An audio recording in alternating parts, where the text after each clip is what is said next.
Vamos a continuar con el tango, pero esta vez con los participantes que apoyarán en competencia a cada candidato.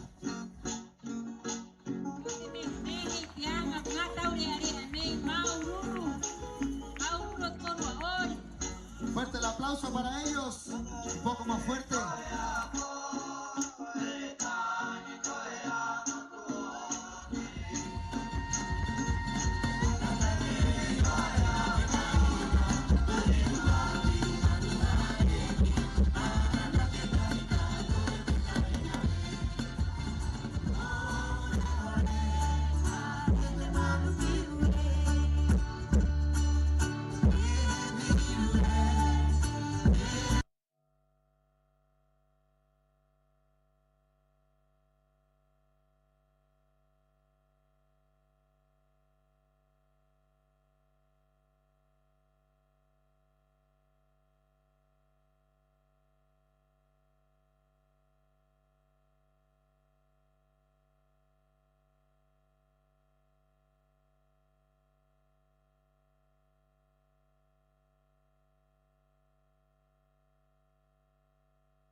Arohanui korua ta'atoa.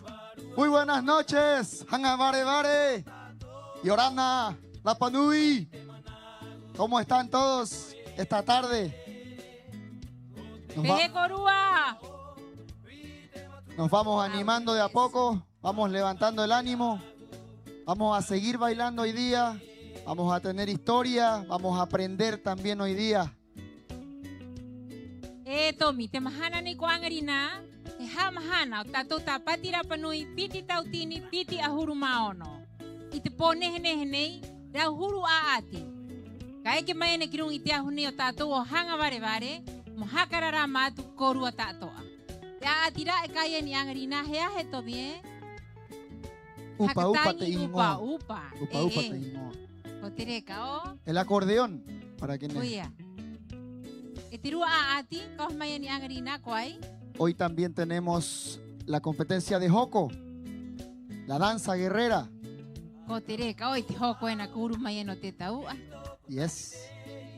Ladies and gentlemen, welcome tonight to the 4th night of the Tapati Rapa Nui Festival.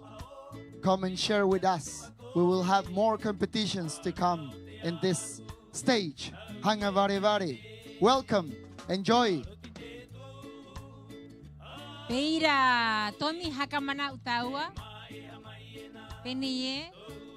Hanga Vari Vari at Expo. Expo Nehe Tahi Movario Koruam Hakateka. Rauhuru Ravea, Yairoa, Momata Itayo Korua, Airoa Tenu Kwanga Ite, Ravea Haitarai, Haipipi, Haimahute,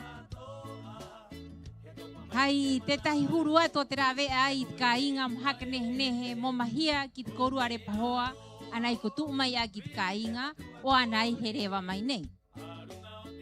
Ibawe amo iti atuena moriva mo mayo tato nuho nui monohirung itrawa pepe ay mawa kariba mo arohatu kirawa. Uyat mawa hangout horane mo arohatu korua tatoa kikwa nua kikwa kore no mayena ehokurua mayena paurot po y orana korua tatoa.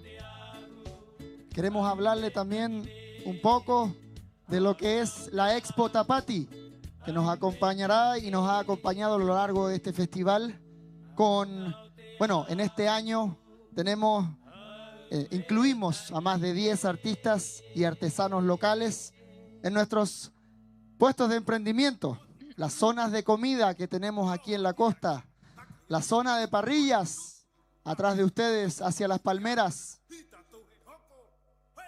Ahí verán en ambos sitios una gran variedad de gastronomía local. Esta fusionada con los sabores del mundo. Tenemos también la compañía de los Muto y Jare Tabana. Ellos están en apoyo de la prevención y la inspección del sector de Hanga Varevare. Estarán con nosotros para apoyo a menores y objetos perdidos. Cualquier cosa que ustedes necesiten, pueden apoyarse con ellos también. Peira hakamana watu emo atato itirawanga. Arawanga mayena muhau umay itekoro nui neo tato hitapatira panui ata nehe. Oira hatura tato kitirawarongo mayot me mhaktitika o kungaroa riwano korua mhau utko amairaroa.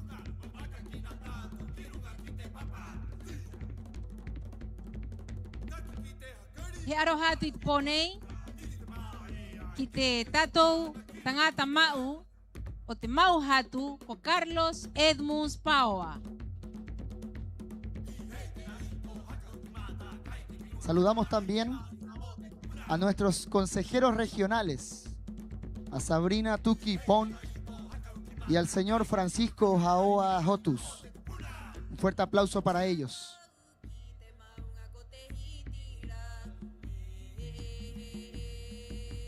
Arohatu Kitato, diputado de la República, Jotuiti Teao Drago.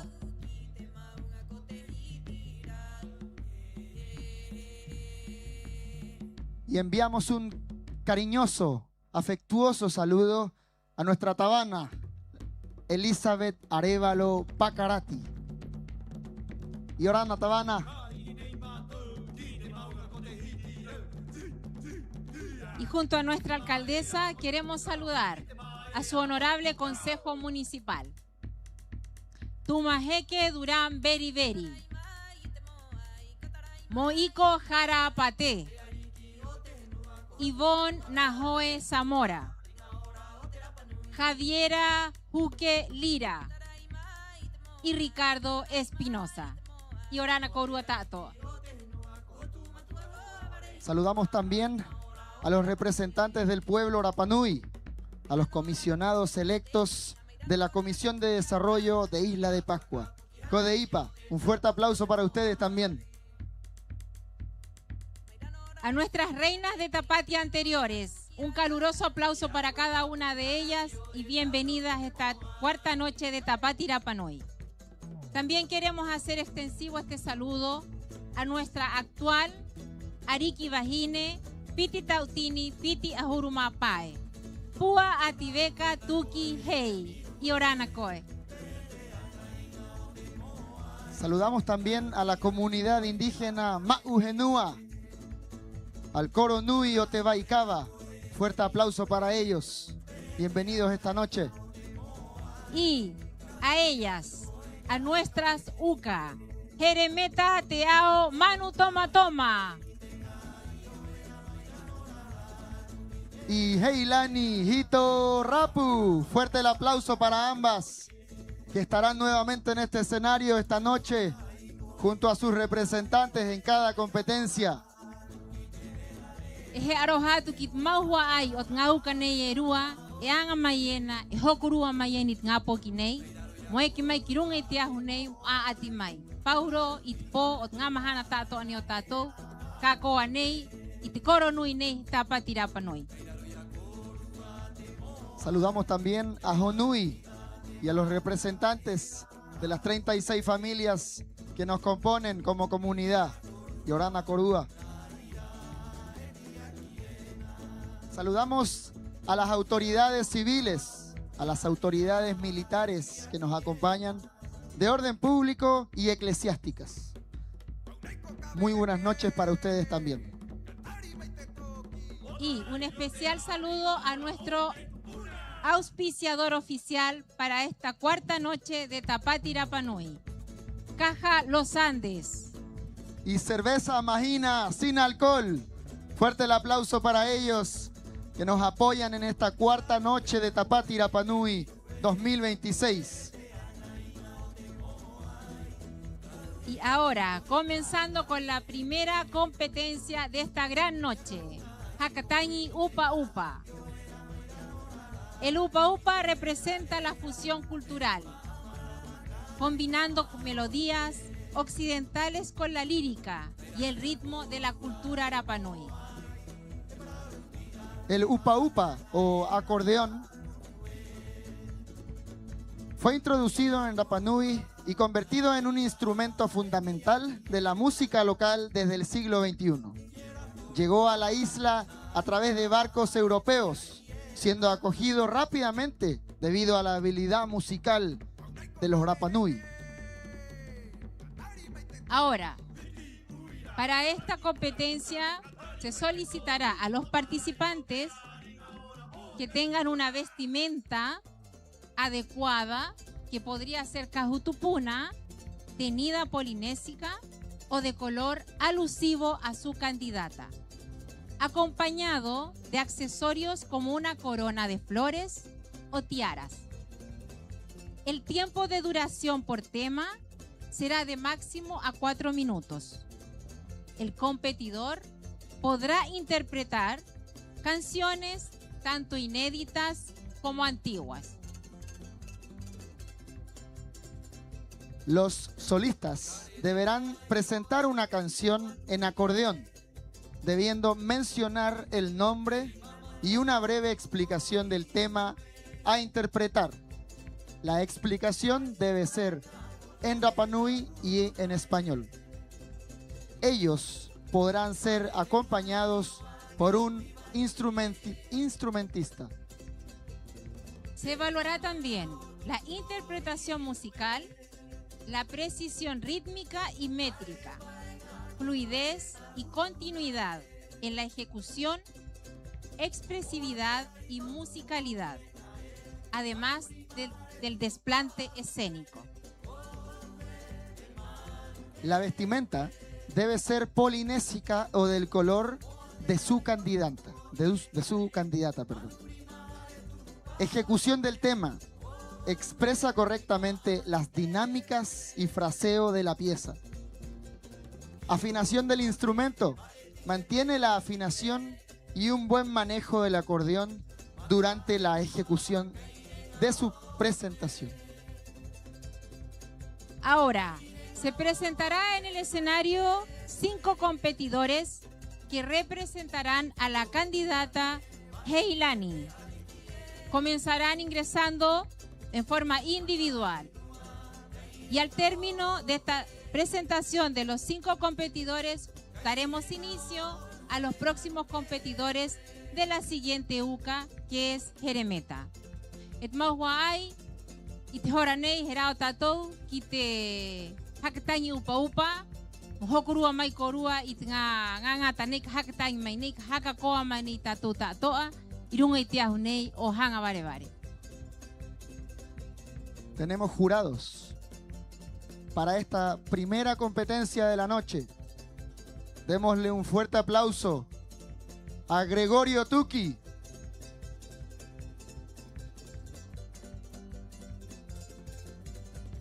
Fernando Atán.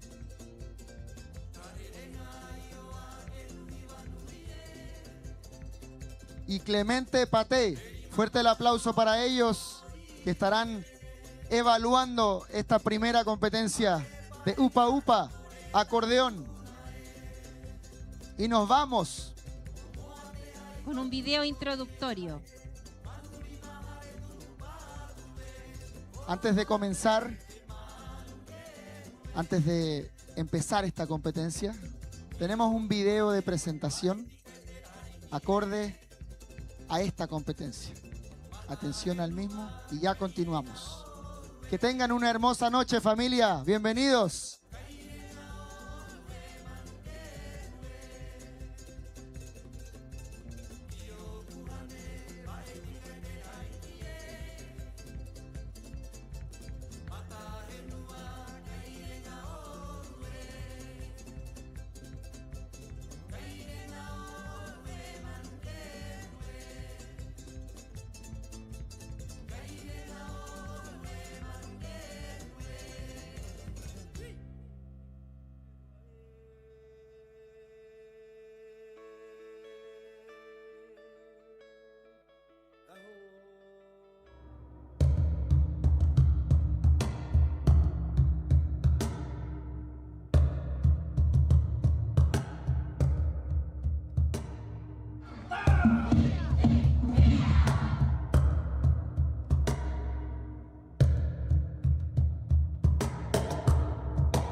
Ya, ite hora nei herao mai, kirunga ite ahunei, te tangatara e ka ati mayena o ti upa upa. Aia ka rao mayena, moheilani.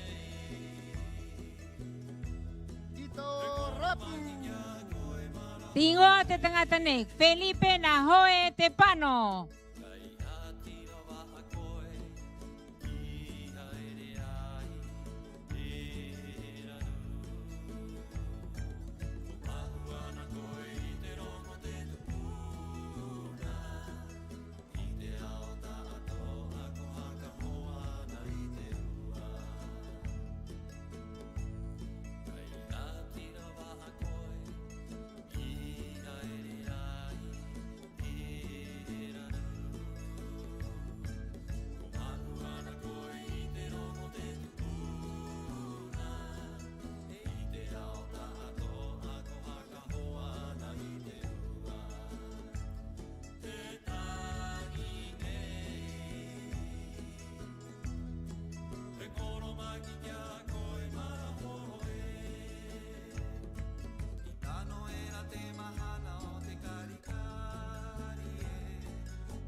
Alo, ahí sí. Y ahora no te imaginas caiga. Peje corua. Peiva andare kat pehoneo y kachikachinei. Pehoneo y kachikachai. Orunga tatu tupuna hoa hakanana ia. Ora to oere te paratane ohere meini. Oirat pehoneo y kachikachai. Muy buenas noches, público presente. Quiero contar un poco de qué se trata el tema que compuse. Este tema lo compuse sobre nuestro antepasado que se llama Joja Cananaía, que años atrás se lo llevaron los ingleses en un barco que se llamaba Topac. Ojalá que les gusta, narra más o menos la historia del Moai que se lo habían llevado. Guauluro.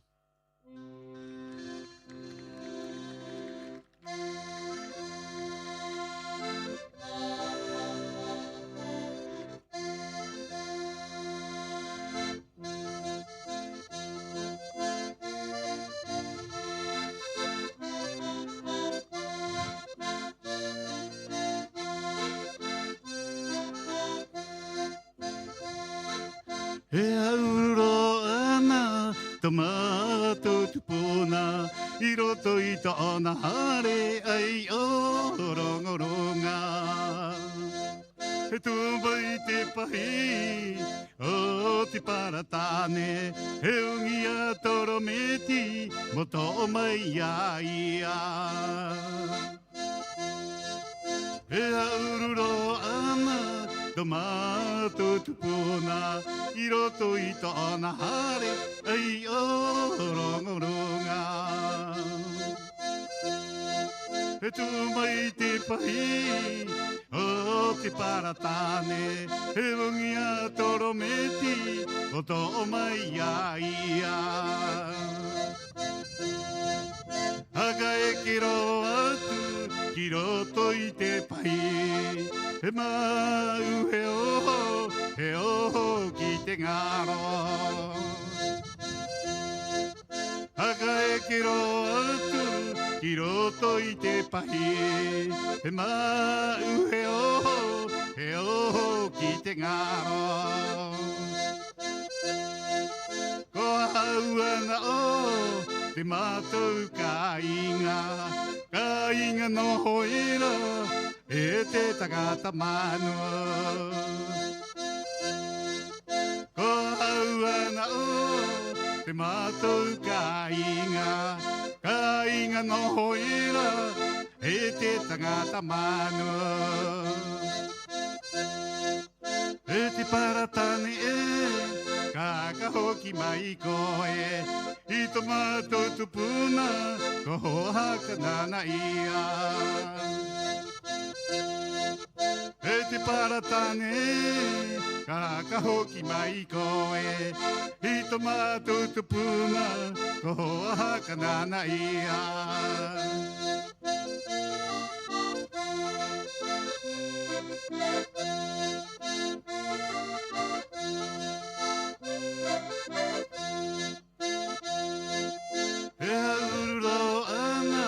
Tomato tupuna iroto ito na hare ai orongoronga e tu mai te pahi o te paratane e ungia torometi o to mai ia aga e kero atu hiroto i te pahi e mau he o ki te ngaro ko hau ana o tomato ka inga no hoira e te tagata manua e te paratane kakahoki mai koe i tomato tupuna ko hoa kanana ia e te paratane kakahoki mai koe i tomato tupuna ko hoa kanana ia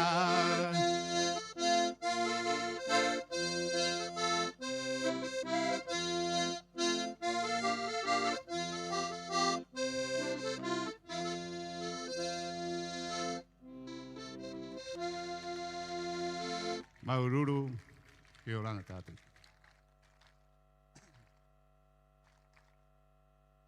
Maururu que a Felipe na hoe te pano. Fuerte el aplauso para Felipe.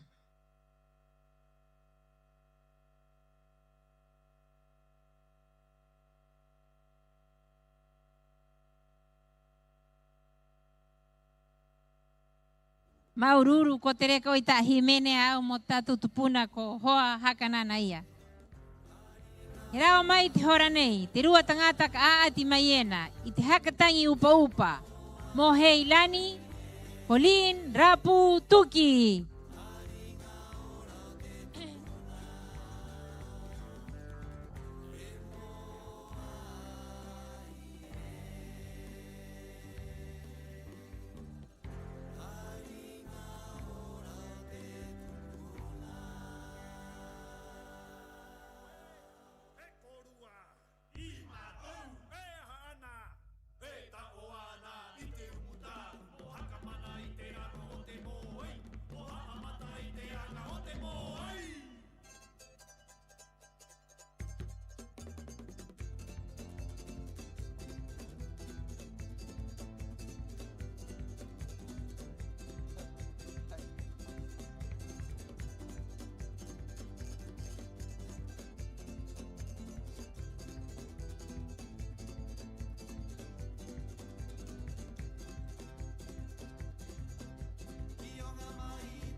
Petieta y Otmoriena. Y Orana.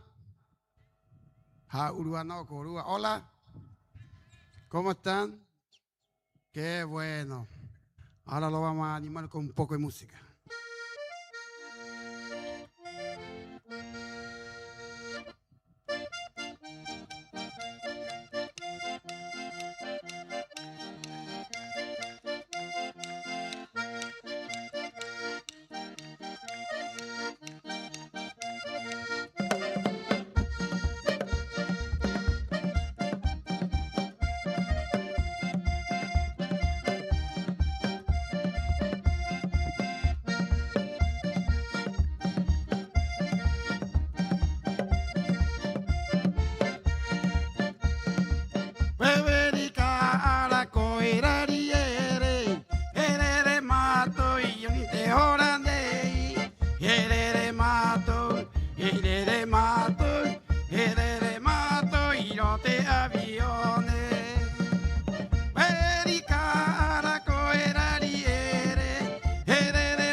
Y ahora na Maururu. Maururu kotereko itimene o titangi que mama arari. Fuerte Mau. aplauso para Lynn.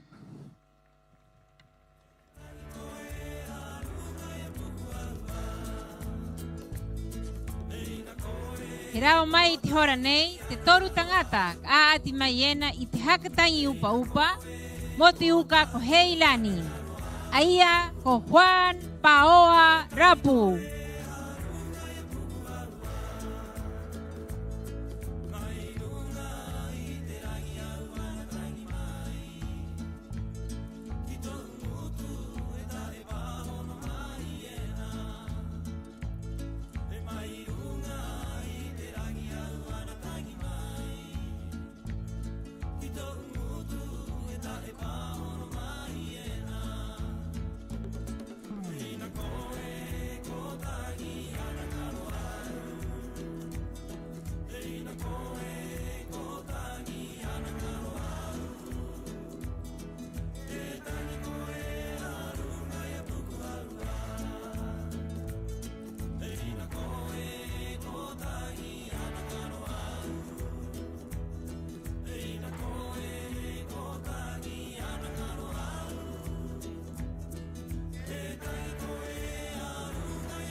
Turuha, pono i te mau pukuranga tātoa te kainga.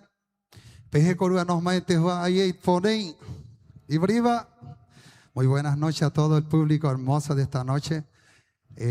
Primero que todo, agradecerle por su presencia. Bueno, voy a interpretar 2 canciones Rapa Nui. Y bueno, en este día especial, hace poco hemos sabido que ha partido una mujer, Rapa Nui. Quería dedicárselo a ella, a toda su familia, para la tía Tatiana Rapu. Esta hirotu puai mo ona mo to ona hua ai, anaye mata itai mai nei rotere ata, hai hanga, hai here. He aroha tau ki nuu e na ka tapura mai en daua manau, i ranga koro koa koro e. Peho nei au haktangia tu e rua peho, i runga a. E tahi ko te peho era aven paoa, e rotere pata. Ti rua peho era wara haktangia re toptangi, hare paenga. Maururu.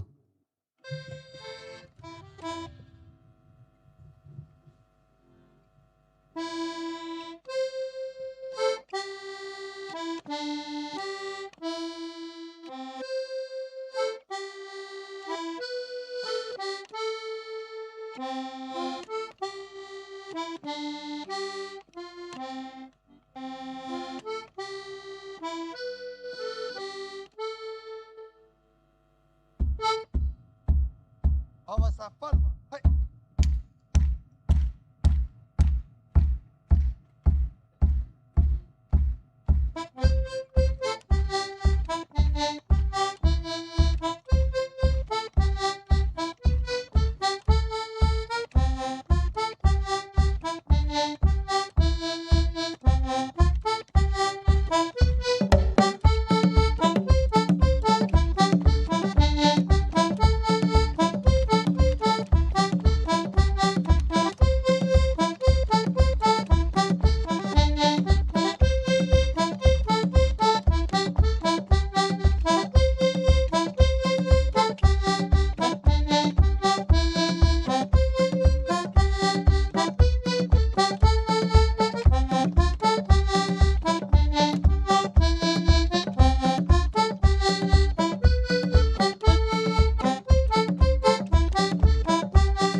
hua aye.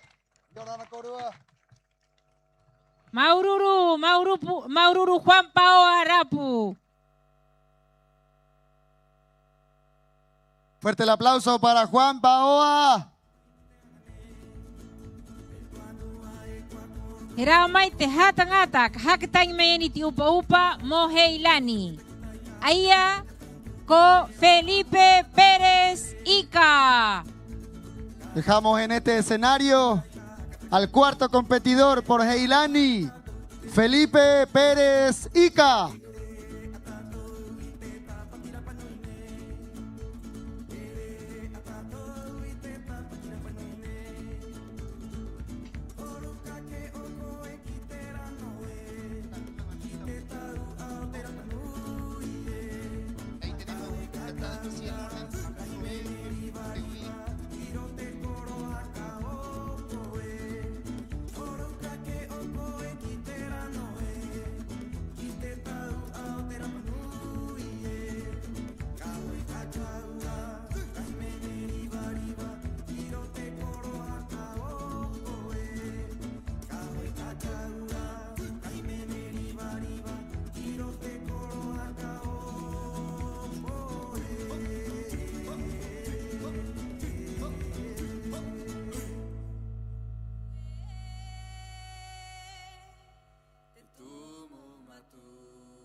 Kurua Tawatoa, Kauneiko Felipe Andrés Pérez Ica, Epokeawa Andrés Pérez, Araruaco Betty Ica.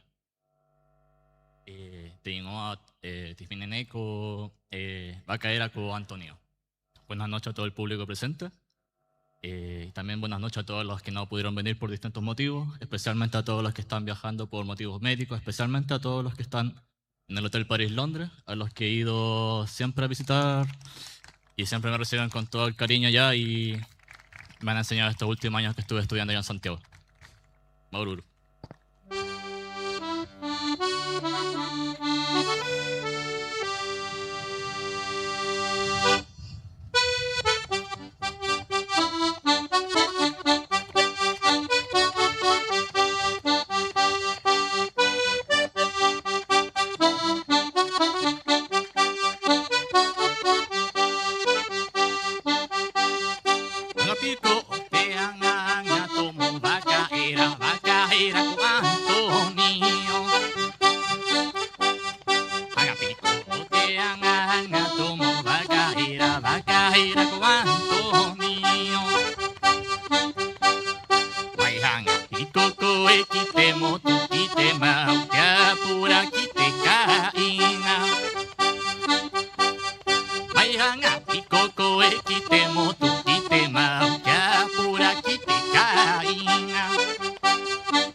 Maururu y Orana. Maururu Felipe Pérez Ica. Fuerte el aplauso para Felipe. Qué linda canción. Maururu. Horanei he amai, terima tangata, kaati mayena itehakatangi upa. Aiako Tabita Paoa Tuki. Dejamos con ustedes en este escenario al quinto participante por Heilani, Tabita Paoa Tuki.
Y ahora nada, mau mengingat kainga konektavita y turmenemos haktanya tu itme himenetai haktanya tu hai upa rima. Yo haktanya tu itpone te himeneko ateara manurere tatuwe haktanya ya te taina baikava ite matahiti ite hitu huru. Ya, korua tato. Muy buenas noches, público presente. Muchas gracias por venir a Hanga Vare Vare. Na korua na hakaron o mayena. Hanga Vare Vare poco. Yo voy a cantarle una canción. Esta canción se llama Ate Ara Manurere Tatuye, que se cantó en el año 70-80. Ate Ara Manurere Tatuye, ya que lo cantó el tío Kio, el tío Nito Manu Toma Toma en el grupo Taina Baikaba. Maruru. Guten Abend, meine Damen und Herren. Danke, dass Sie gekommen sind hier in Hanga Vare Vare für das Tapati Festival. Ich möchte jetzt auf Deutsch sprechen, weil dieses Akkordeon habe ich von Deutschland mitgebracht. Ja, und möchte ein bisschen steirisch spielen für Sie. Und das ist ein altes Lied von den 70er und von den 80er Jahren. Ja, Ateara Manurere Tatuwe heißt dieses Lied. Dankeschön und danke, dass Sie gekommen sind.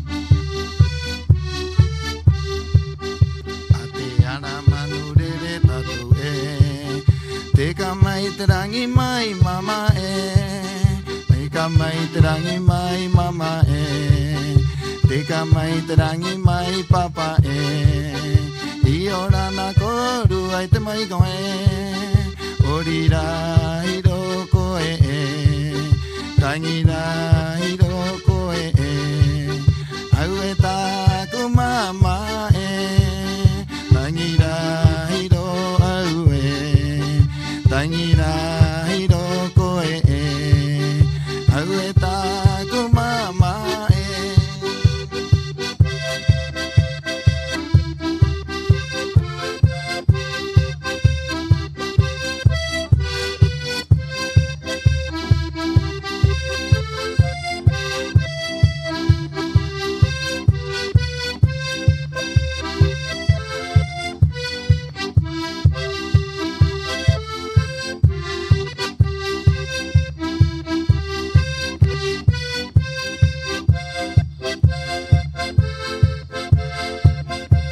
te ara manurere tato e te kamai te rangi mai mama e te ara manurere tato e te kamai te rangi mai mama e te kamai te rangi mai mama e te kamai te rangi mai papa e i ora na kuru e te mai goe orira iro au e tangira iro koe e au e ta ko mama e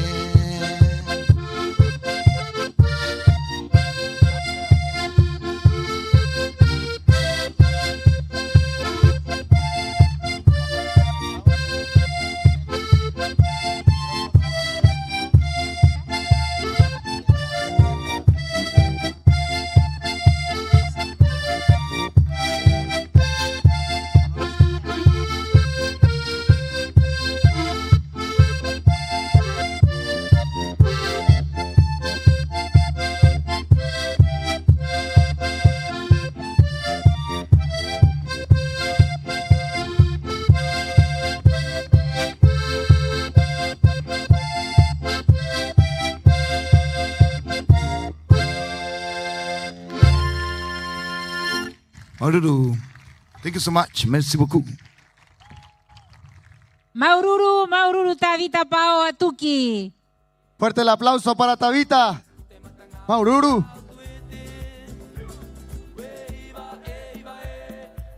Vamos a continuar con la competencia de esta noche de Upa Upa. A continuación, con los participantes representando a Jeremeta. Y el primer participante de esta segunda parte, Arturo Edward. Fuerte el aplauso para Arturo, por favor. Eso, vamos arriba.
Hau. I ora na hoi korua na hoi ko huatu ati ingo ko pai tu nu ana pai a mata upe manko hupe huperi ne te me ona.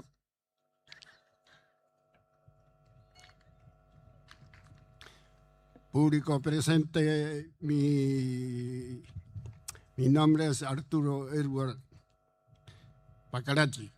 Ya, mi canción se llama Ijete Coro Te Tangatamani. Ya, y orando corua. Te torume, maururu ki nu ha u mayeri te evento, ki músico, ki te rapa nui tato, te pira ki a hau. I haktange taku peho isa.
Maururu y Orana.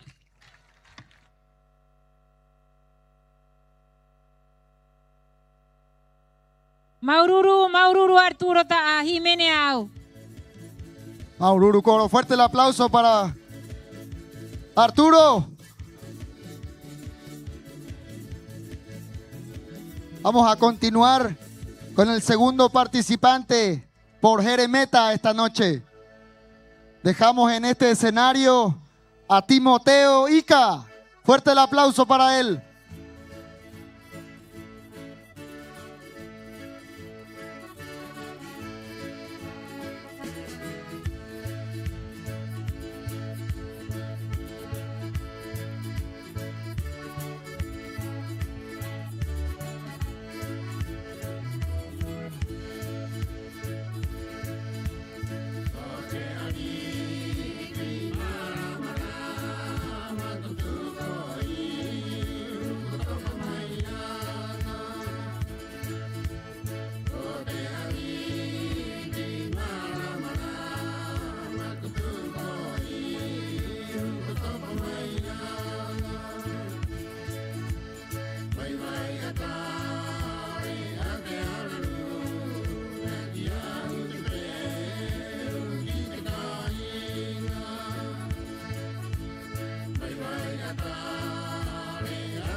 Iolana te tangato te kainga, te vi, te poki, it ponei. Iu ha kia tu ta ku himene atuena, tot hoa ki himi tatu. Ana la?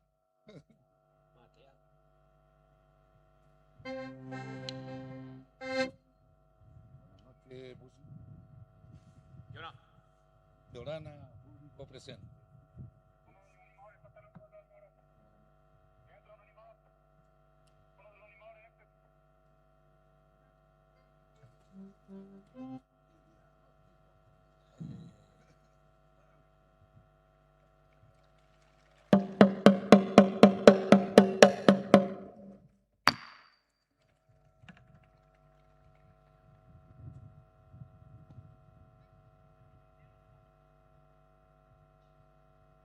Sí.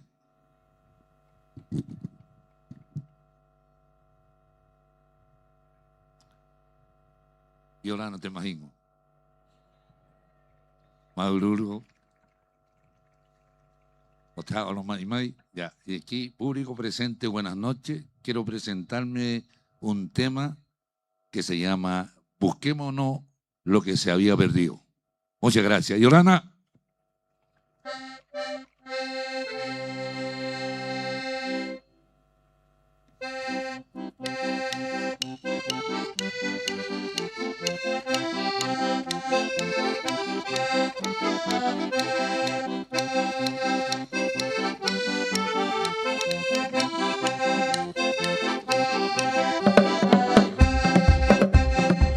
Ikimitato y etimana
Sí.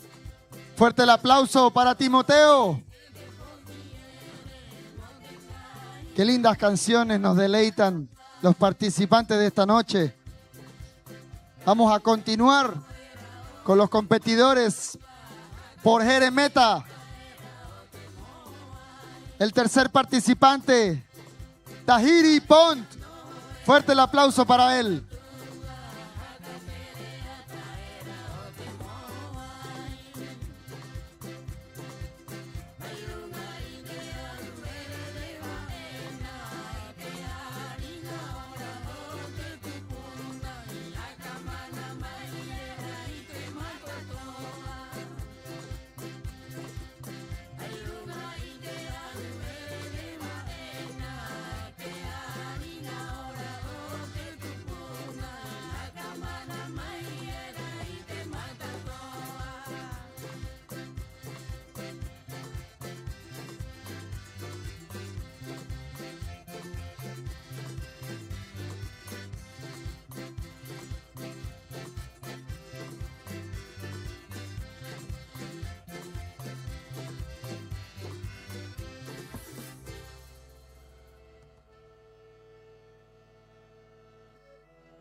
Rohanuyet mau pukuranga ut kainga kwa unek tahiri he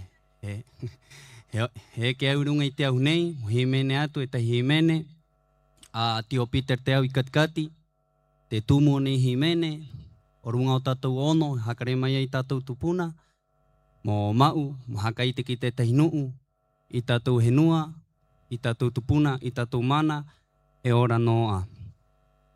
Público presente, tengan todos una muy buena noche. Me llamo Tahiri. La siguiente canción que voy a presentar se llama Kiahio. Su autor es Peter Teao o Tehuai Teao Tako.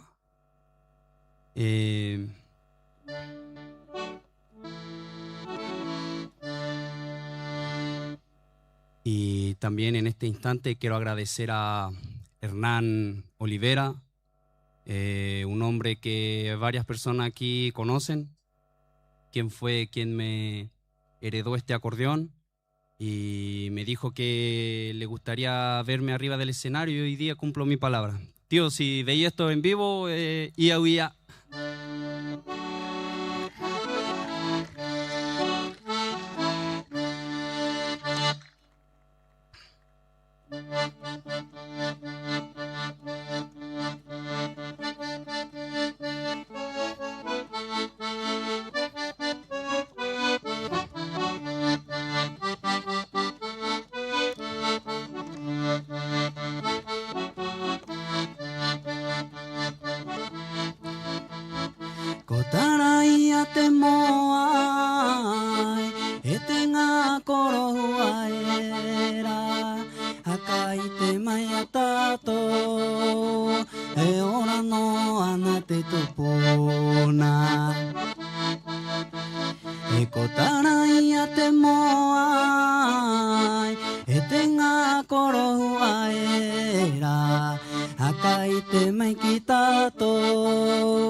toku totoma ohi akangiangi e koe e poki au te nua ina koe ko akate i toku totoma ohi akangiangi e koe e poki au te nua ai kuo ana ki ai o ki te noa papa akai te mai e raua te pua i o tōku he noa ai kuo ana ki ai o ki te noa papa akai te atu e raua te pua i o tōku he noa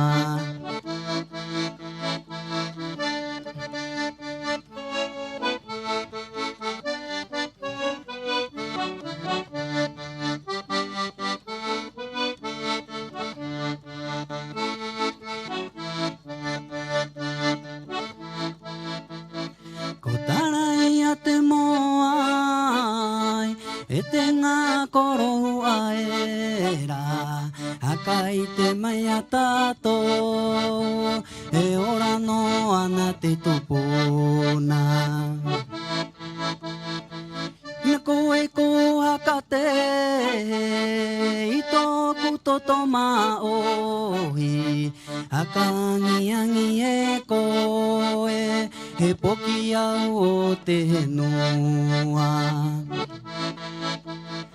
ai kuo ana ki ai o ki te noa papa akai te atu e raua e ora no ana te tupuna akai te mai a tātou e ora no ana te noa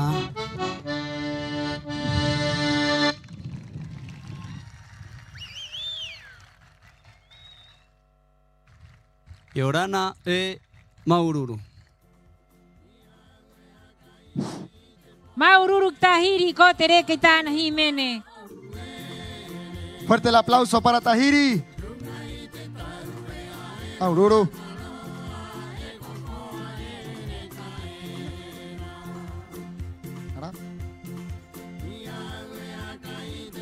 Continuando con esta competencia de Upa Upa, acordeón. Los participantes por Jeremeta. Tenemos al cuarto y último participante. Dejamos con ustedes en este escenario a Hangarau Atan. Fuerte el aplauso para él.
I orana tātou I pōnei.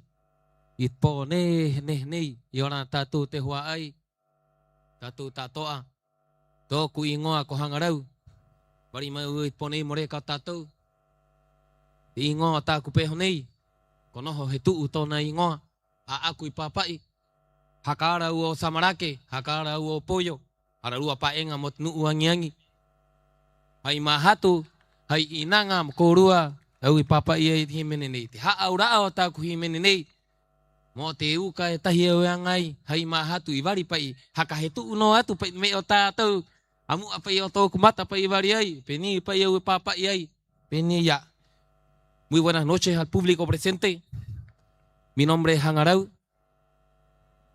El significado de mi canción, el nombre es Noho Hetu, es el nombre.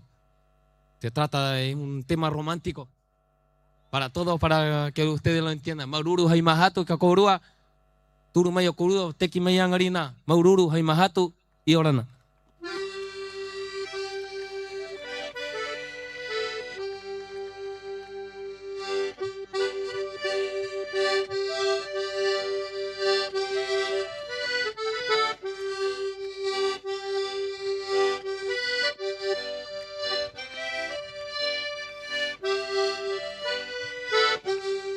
E ko te tau o I a koe e noho e ui mai era mai tahai e ko te tau o I a koe e noho e ui mai era mai tahai e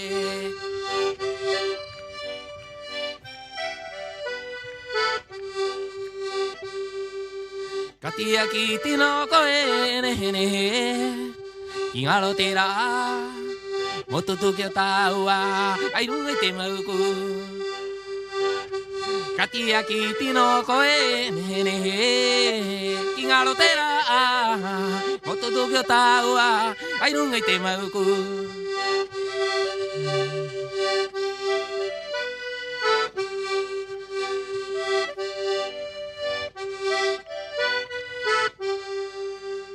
Irao atu ero taua, irungai te hari e, turukorai ti mai to umae na kirungai to umane. Bao atu ero taua, irungai te hari e, turukorai ti mai to urimae na kirungai to umane. Au e, au ya koe. Aue, aue, aue, no, hetue, aue, ya no, hetue.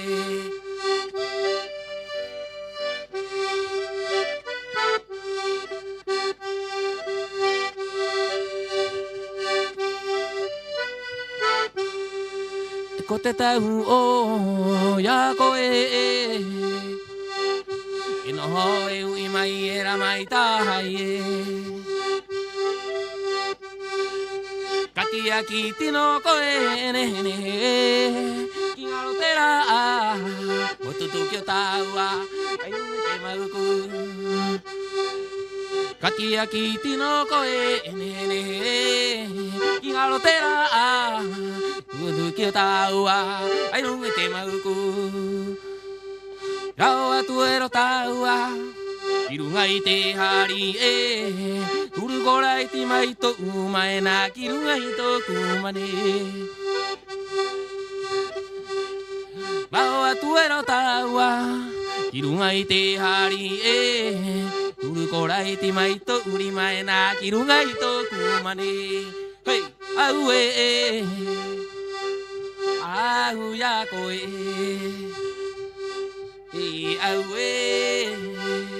au ya koe ui atu era u amuana to mata ui atu era u amuana to mata au ya koe au ano he tu Maururu tātou, I orana, Haimahatu.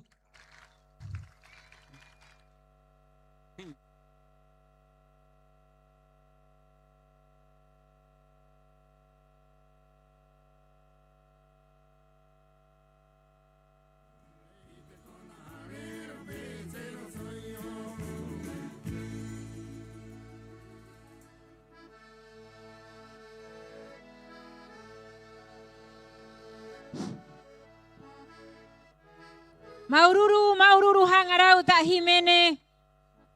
Fuerte el aplauso para Hangarau.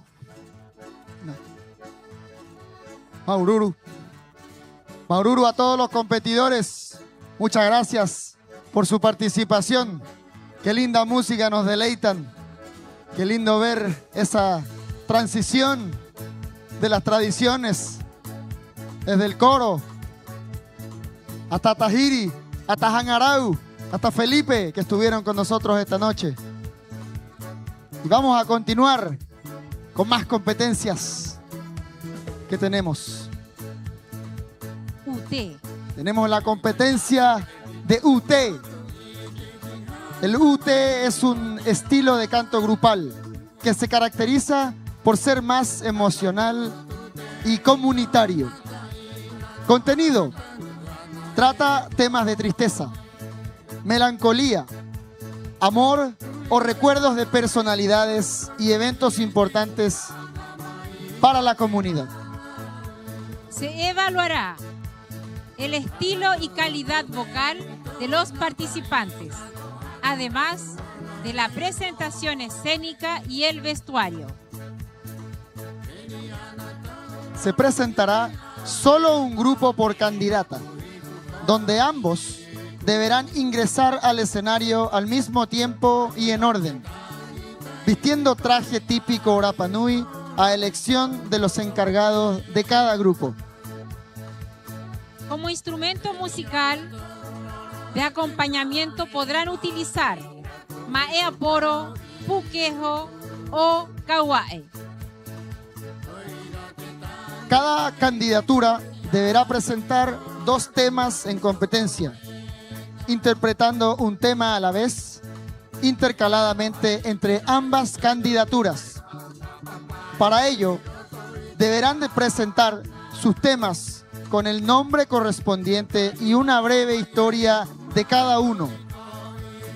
Se considerará expresión corporal, calidad grupal, puesta en escena, interpretación, armonía, melodía y vestimenta. Tenemos jurados para esta competencia. Y nuestra jurada número 1 de esta noche para evaluar la competencia de UT es Victoria Tepano. Fuerte el aplauso para Victoria. Victoria es gestora patrimonial y cultural, autora intelectual del magno evento de Tomo Hanga o Te Ariki. Fue directora del área tradicional de la Escuela de Música Toki. Cultora de las tradiciones a través de los establecimientos educacionales. Fuerte el aplauso para ella. Bienvenida esta noche. Y la siguiente jurada es Carolina Tuki Pacarati. Experta en Kaikai. Es miembro actual de Caju Caju Ojera, organización que resguarda el conocimiento ancestral. Y el tercer jurado de esta noche es el señor Felipe Tuki. Fuerte el aplauso para Felipe. Felipe adquirió a la edad de 9 años sus primeros conocimientos sobre la historia de Rapa Nui a través de la tradición oral transmitida por los ancianos de aquella época. Participó del conjunto Hangaro Areca en 1976 y en 1982 participó del conjunto Hotumatua Avareipua, dirigido por Luis Abaca. Fuerte el aplauso para Felipe y para todo el jurado de esta competencia. Y dando inicio a la competencia de UT, invitamos a este escenario a los grupos que representan a Heilani, Hito, Rapu y Jeremeta Teao Manu Tomatoma. Fuerte el aplauso para ellos.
que te guay, que usted ni matuca cuatuena, y no, miru ahí, que usted ni otro abuela, por ahí no copiana, y mata y tiro esta utini bahanere, voy a hu. Pero ni, grava ahí, tan en la foto. Y una era, y te mahute todo mai, wanga todo na nua. Tu nga po kira kona kiana ki yo hai ki te anga ke. O ira, ya ko itsuten.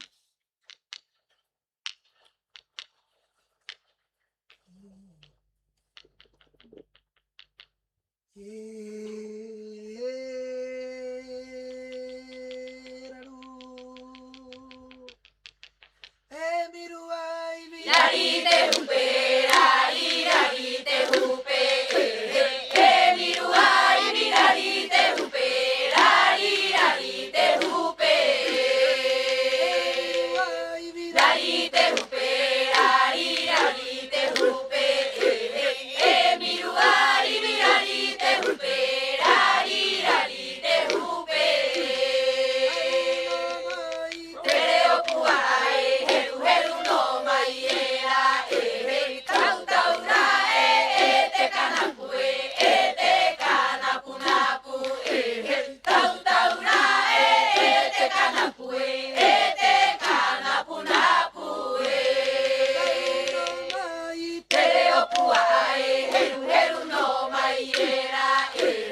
palo ai e roto i tatau ai te mahu te monte nua tu pukao e roto i tatau ai te mahu te monte nua tu pukao e te upe popoanga ora no aro i e apaka paka to palo ai e roto i tatau ai te mahu te monte nua tu pukao e roto i tatau ai te mahu te monte nua tu pukao e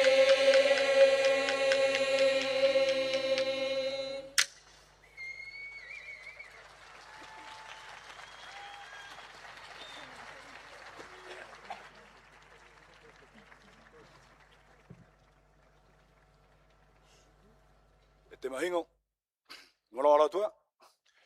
Ya, te matou te nei, te rae, ko hatu ko iuka e ki tuu matua, he koromaki o te matua ki tāna poki wahine. Te rua te kahimene te koa tuena, ko tā tani ure ne o ne. Te anga o te wārua, he ai po hakari ari e te tangata. Maururu.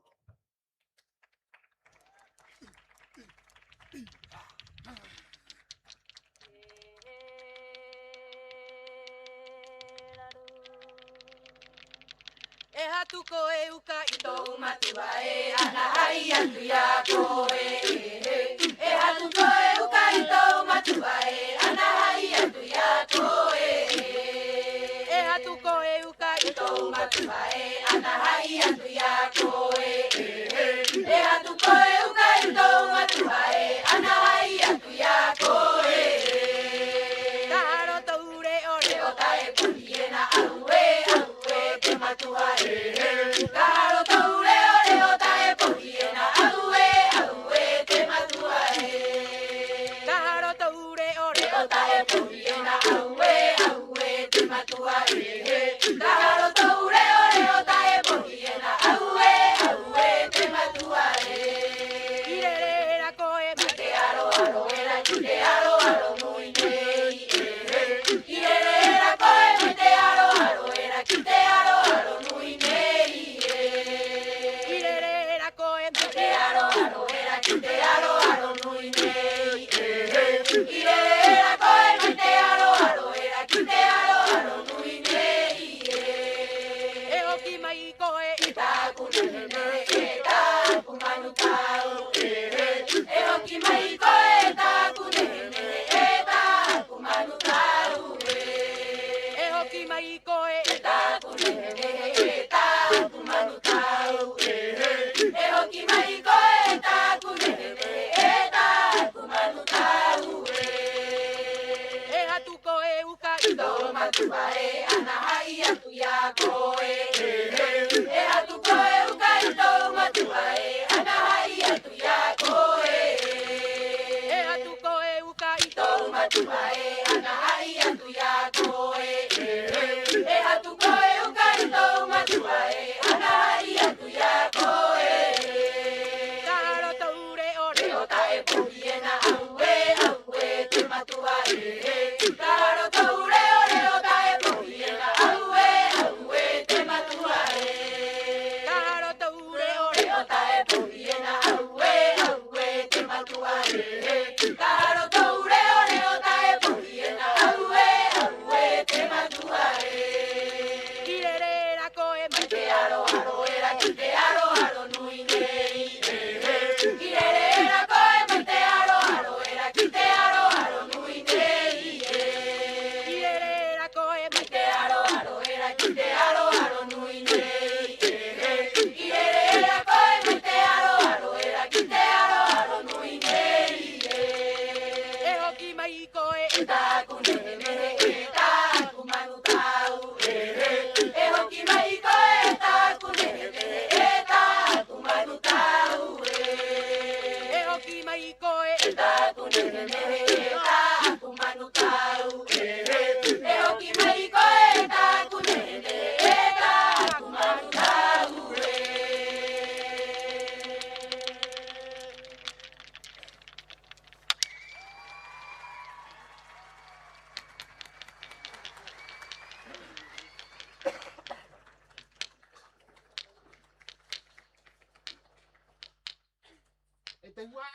te rua uteni o matukako atuena, te ingoa, ko okoheroa.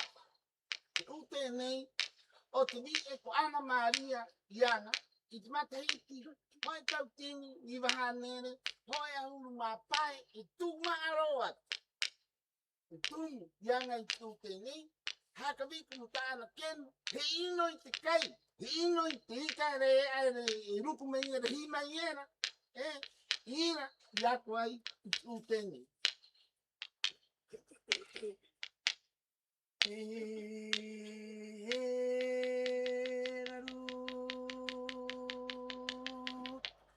Okohero a te rua e te kenue, na nue tai ka hai na urori, e pakimaro a he tutu au, tapi ke a ingo a he tue, e pakimaro a he tutu au, tapi ke a ingo a he tue.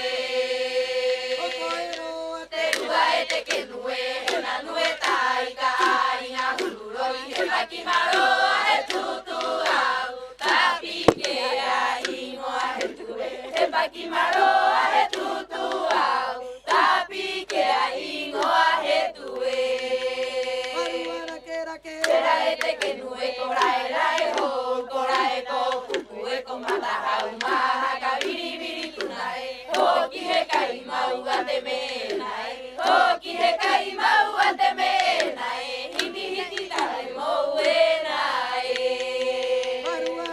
Kera e te kenue, kora e rai ho, kora e ko pupu e ko mata hau maha ka viri viri tunai, hoki he kai mau a te menai, hoki he kai mau a te menai, hiti hiti tarai mou e nai. Te karawarama e he kuhe kito o nge hae, he karawaiti e he karawanui e, heru heru to o nge hae, he karawaiti e he karawanui e, heru heru to o nge hae. Te karawarama e heru heru to o nge hae, he karawaiti e he karawanui e, heru heru to o nge hae, he karawaiti e he karawanui e, heru heru to o nge hae. Te rua e te kenue, na nue tai ka hari na hurori, he pakimaro a he tutu au, tapi ke a ingo a he tue, he pakimaro a he tutu au, tapi ke a ingo a he tue. Te rua e te kenue, na nue tai ka hari na hurori, he pakimaro a he tutu au, tapi ke a ingo a he tue, he pakimaro a he tutu au, tapi ke a ingo a he tue.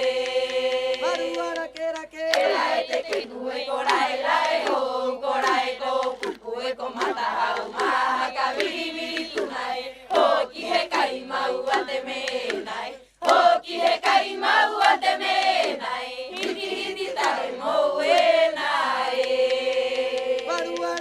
Kera e te kenue, kora e lae ho, kora e ko pupu e ko mata hau maha ka viri viri tunai, hoki he kai mau a te menai, hoki he kai mau a te menai, hiti hiti tarai mou e nai. Te karawarama e he puhe kito o nge hae, he karawaiti e he karawanui e, heru heru to o nge hae, he karawaiti e he karawanui e, heru heru to o nge hae. Te karawarama e he puhe kito o nge hae,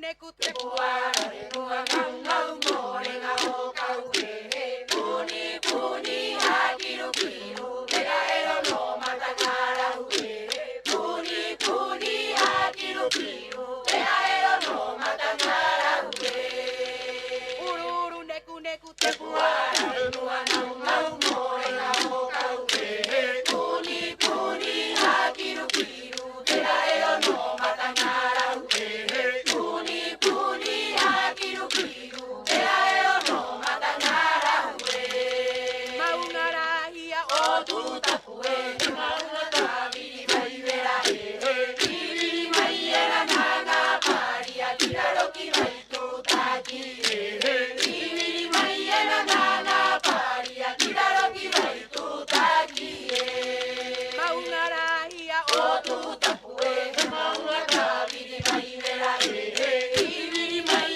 era nana paria tiraroki vai tu taki iviri mai era nana paria tiraroki vai tu taki abuela tatane o te poe tatane o te ure neo neo ia toutina e riro ia oe tatane o te poe ia toutina e riro ia oe tatane o te poe abuela tatane o te poe tatane o te ure neo neo ia toutina e riro ia oe tatane o te poe ia toutina e riro ia oe tatane o te poe ururu neku neku te puara le tua ngau more nga o kau puni puni hakiru kiru te aero no matangara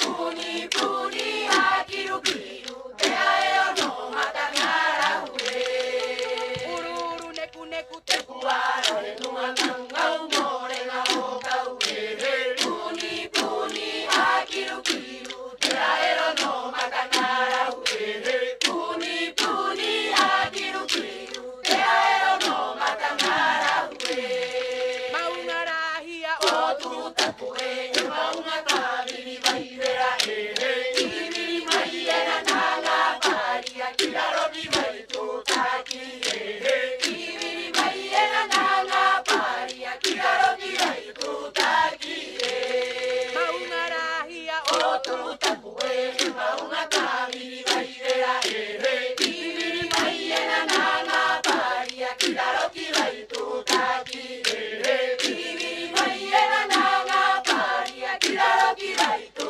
taki abuela tatane o te poe tatane o te ure neo neo ia toutina e riro ia oe tatane o te poe ia toutina e riro ia oe tatane o te poe abuela tatane o te poe tatane o te ure neo neo ia toutina e riro ia oe tatane o te poe ia toutina e riro ia oe tatane o te poe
Maururu huru kitenuna anei. Yang mainei rungai tiahunei traua ute. Kitenuna hau kia heilani rotu puai mai korua ta'atoa. Fuerte el aplauso para ambas agrupaciones que nos han dejado toda su energía en este escenario.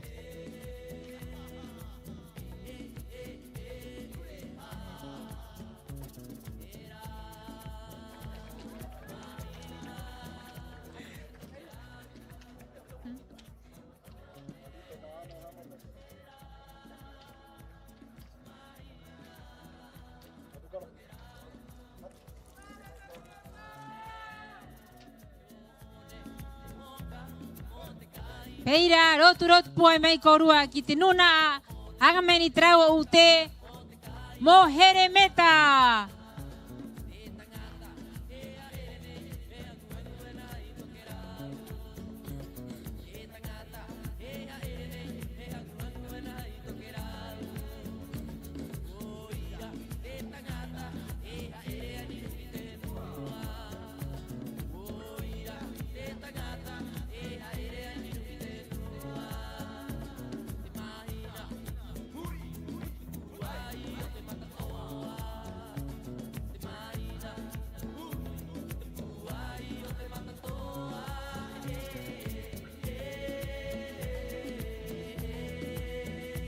Fuerte el aplauso, familia, para los representantes de la candidata Jeremeta.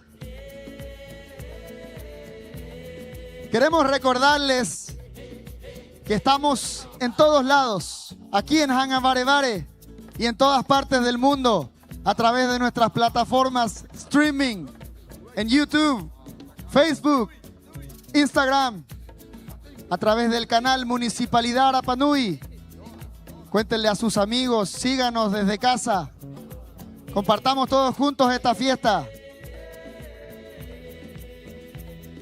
Y continuando con esta gran noche, Tomás. Seguimos con esta gran noche, Cava. Tenemos más competencia.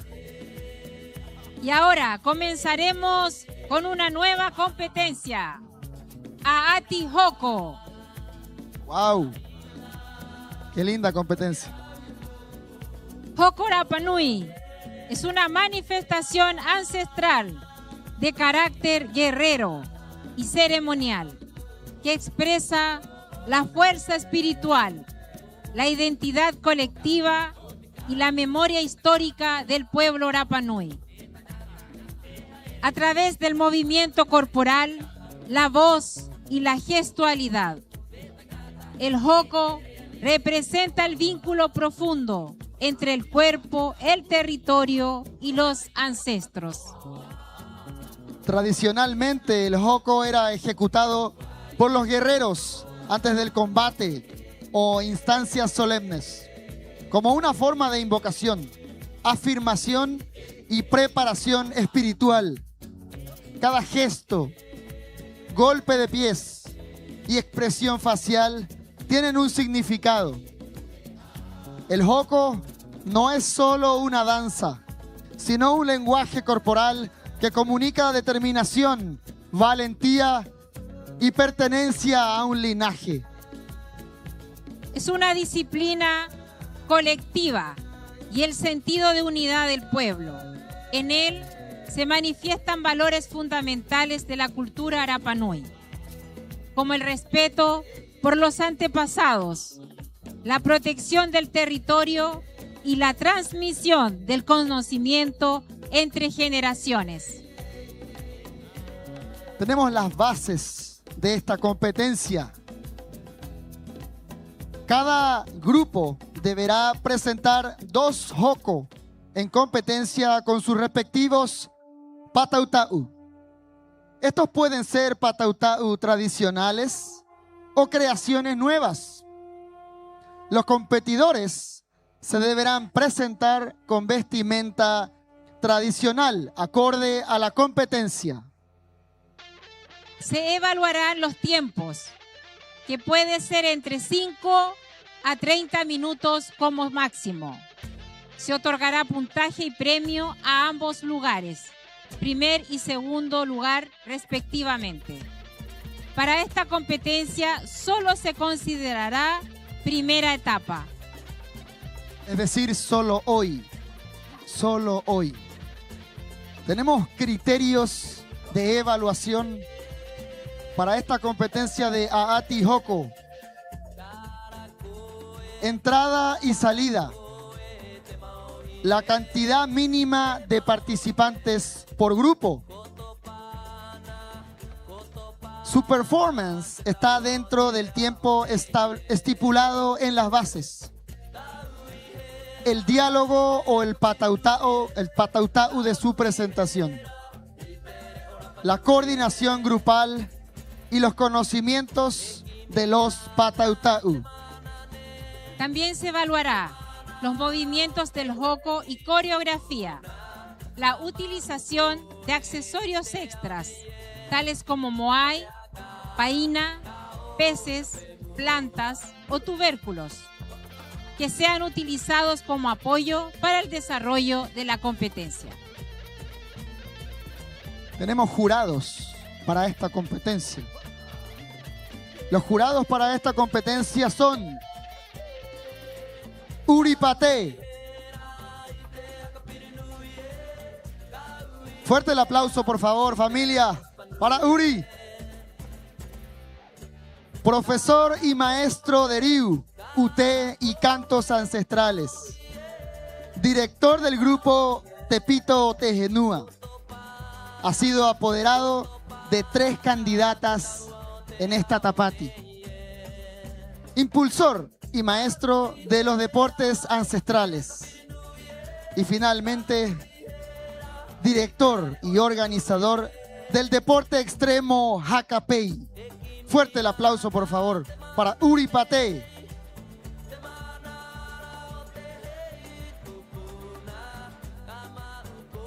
También tenemos de jurado a Serafina Moulton. Fuerte el aplauso.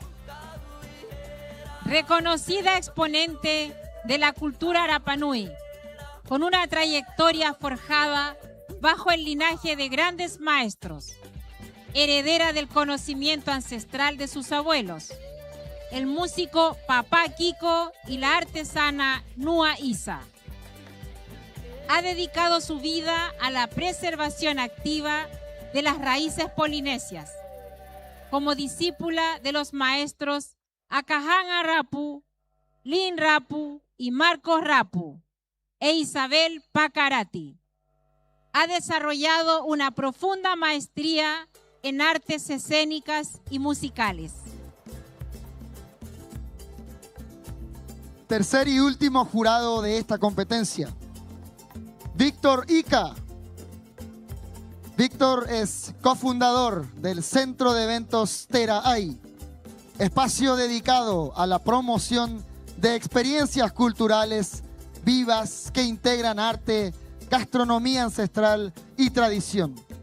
Actualmente, su trabajo se enfoca en la preservación, difusión y puesta en valor de la cultura Rapanui, contribuyendo a su proyección hacia nuevas generaciones y públicos internacionales. Fuerte el aplauso para cada uno de ellos que evaluarán esta próxima competencia de Aati Hoko. Y a continuación, para seguir de esta gran noche, Tomás, dejamos en este escenario la presentación del primer grupo representando a Heilani Hito Rapu. Fuerte el aplauso para ellos.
Coro hina nave nave he tu coro hina nave nave he tu coro hina nave he tu coro hina nave nave he tu coro hina nave nave he tu coro hina nave nave he tu coro hina nave nave he tu coro hina nave nave he tu coro hina nave nave.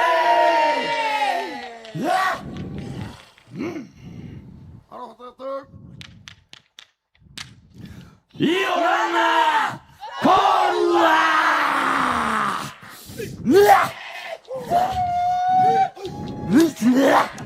Kaimana Kaimana Koru Ha Kwau nei kote ye Hata paralahi a koi E a koko mai te tangata Kunu unu tau pingei Kiki no kikita! Kai tawara! Irakoe! Karamake! Kamatara! Pia! Toru! Ha! Topana te taunga! Topana te tau! Kai ora te tangata o te ao nei! Topana te taunga! Topana te tau! Kai ora te tangata o te ao nei! E piu e kerere! E piu e kerere! Manto pao te! E kora koe! E piu e kerere! E piu e kerere! Manto pao te! E kora koe! Kai moana! Kopapa! Hiro kopapa! Kiranye!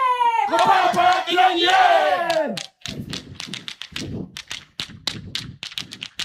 Moi tauaroera! Kopapa! Kopapa! Kiranye! Kopapa! Kiranye! Moi tauaroera! Kopapa! Hiro kopapa! Kiranye! Kopapa! Kiranye!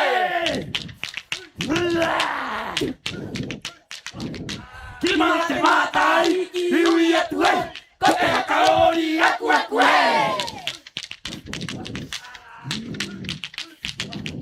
Kimana te matai, iui atu e, kote hakaori aku aku e.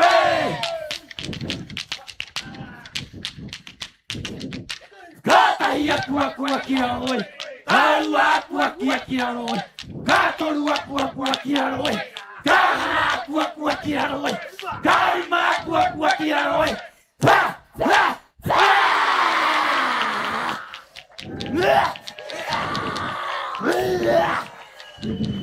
Kamatara! Kamatara! Ima kita tomu. Halo tato. Iorana Maururu!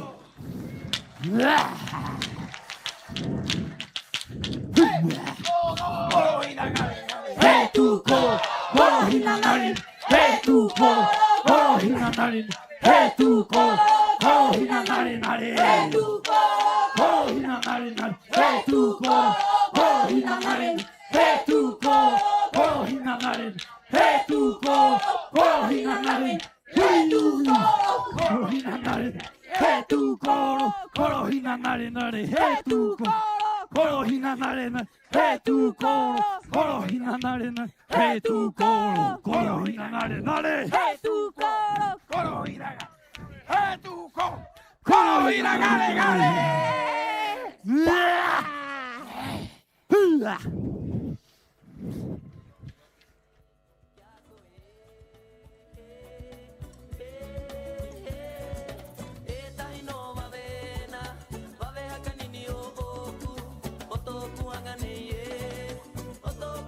Fuerte el aplauso para los participantes por Heilani en esta competencia de Aati Hoko, la danza guerrera. Vamos a continuar con esta noche, con esta hermosa noche, Cava. Así es, Tommy. Y queremos saludar especialmente a nuestro auspiciador oficial para esta cuarta noche de Tapati Rapa Nui 2026.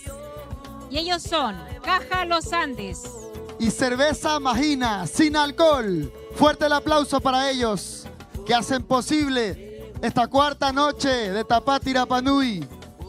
¿Cómo lo están pasando, público?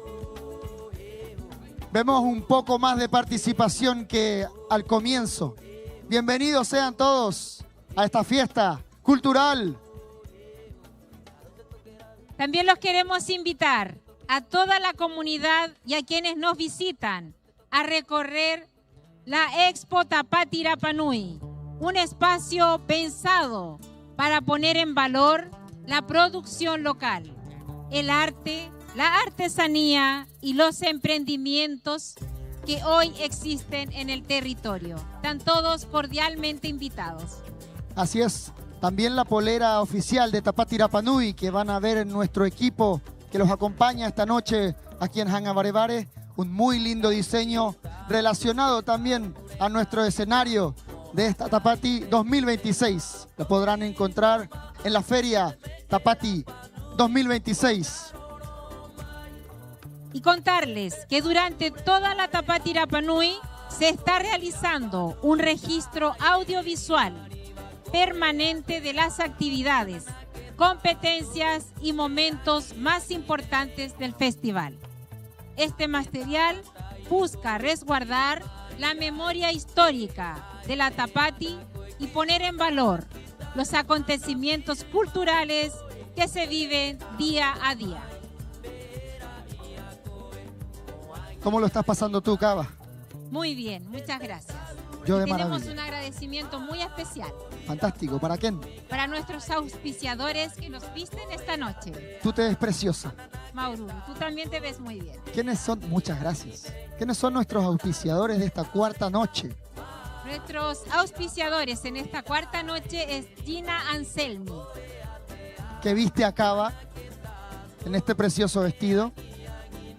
Y a ti, Tomás, ¿quién te auspicia esta noche? Esta noche me auspicia, ya te contaré más adelante. Me parece que es Ucapuay. Ucapuay. Muchas gracias a ambos por tan linda tenida que nos han tenido para esta noche. Y los accesorios se lo agradecemos a Joyería Taurani. Fuerte el aplauso para ellos. Muchas gracias por participar junto a nosotros en esta fiesta cultural. Tenemos una sorpresa Tenemos información oficial. muy importante. Ladies and gentlemen. Al día de hoy, 6 de febrero del año 2026, la Comisión Cómputos Tapati Rapa Nui certificará lo siguiente. Redoble de tambores, sorpresa para la próxima presentación. Fantástico. Los dejamos con esa sorpresa.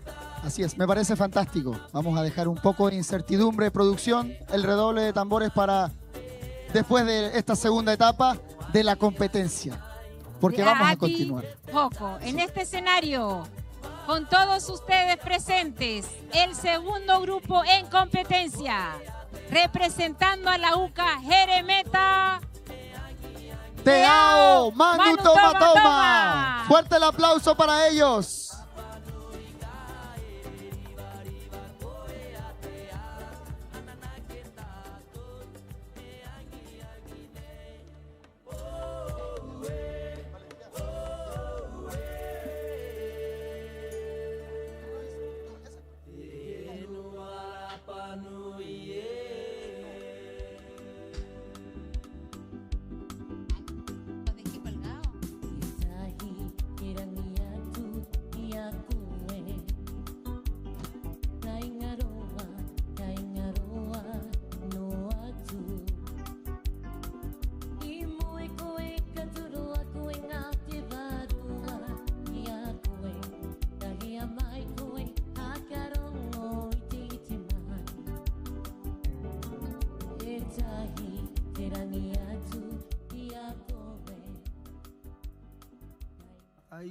Ai.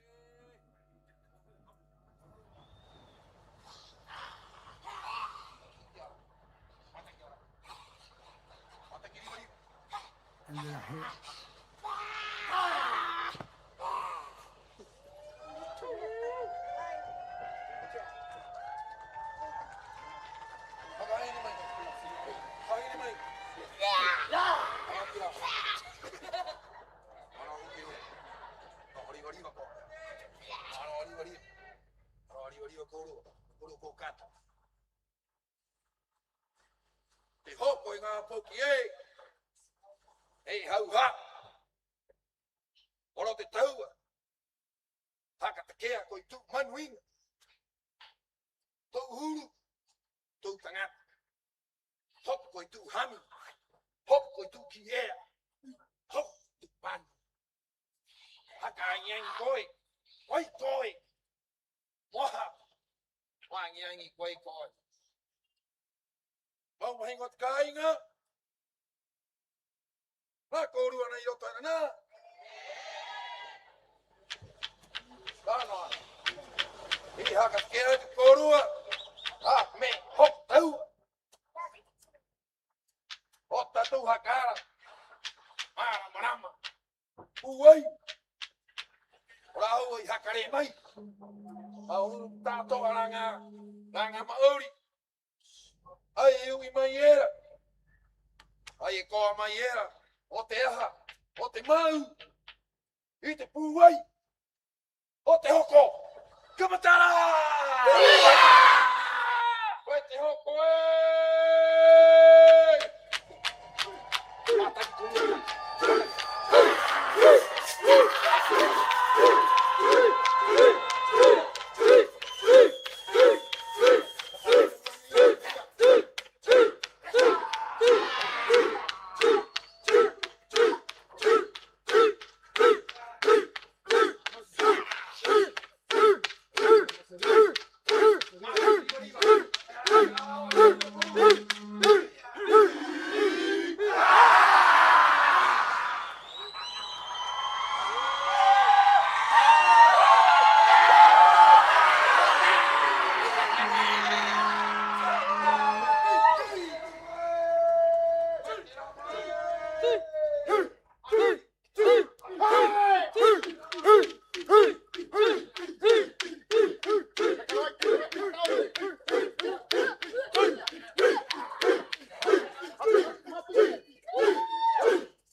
Topa ki tunu mai a, te mata.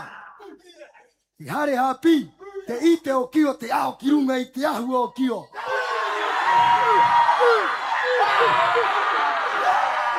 Te mea kora e ki era.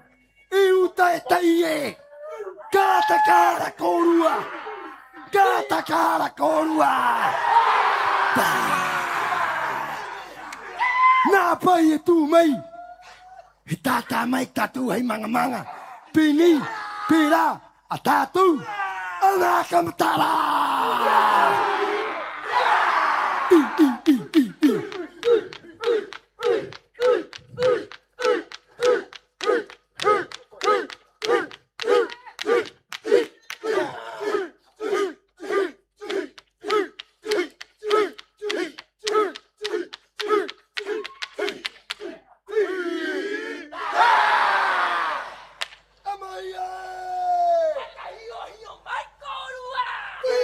Yeah!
Mai te hitirau.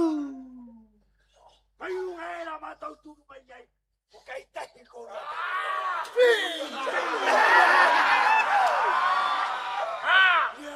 Ka hoko. Ite uru. Ore koreko te mata hio.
Korua. Kora hangu. Mātou nei, ko te nuna mahia o te here. Tapa mai ai mātou mai te hitirau ki runga i te au. Mohaka ite ki te ao ki te parohenua. A tātou kātoa, e ora noa. E ora noa. E ora noa. He oko atu mātou korua. I te hoko o te mātou mata. Te ingoa o te hoko nei, ko here me te kiro kea. Here me te kiro kea. Ko here me te kiro kea.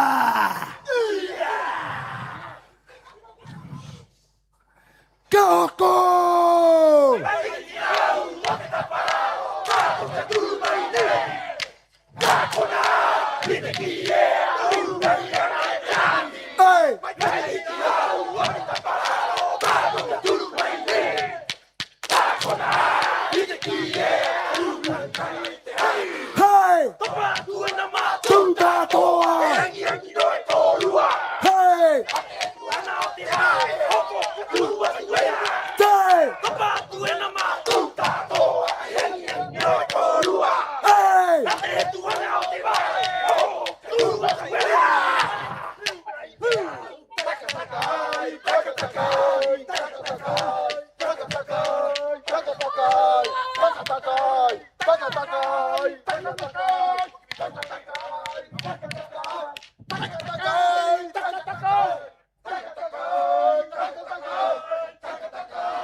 E uta e tai e I runga I te ahu o kio Te ngā poke o kōrua Ko tu ua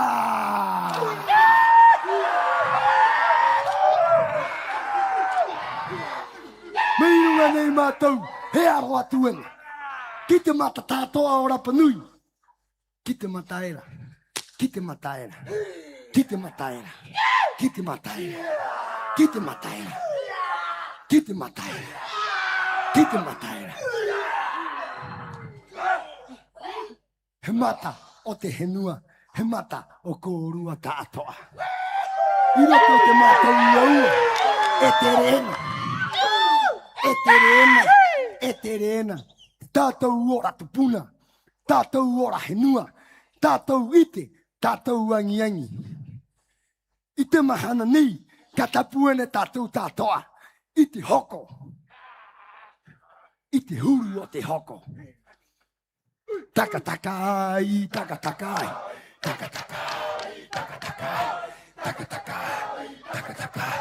Taka takai, taka takai. Taka takai.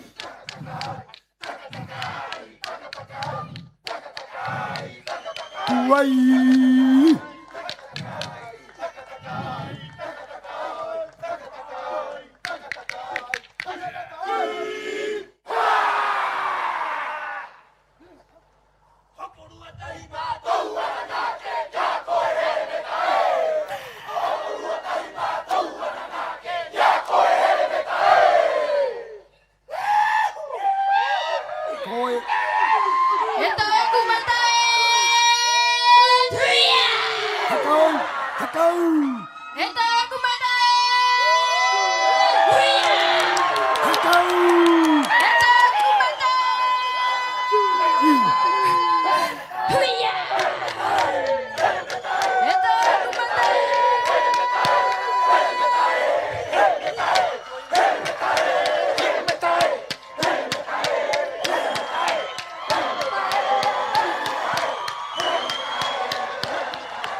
Sí, sí.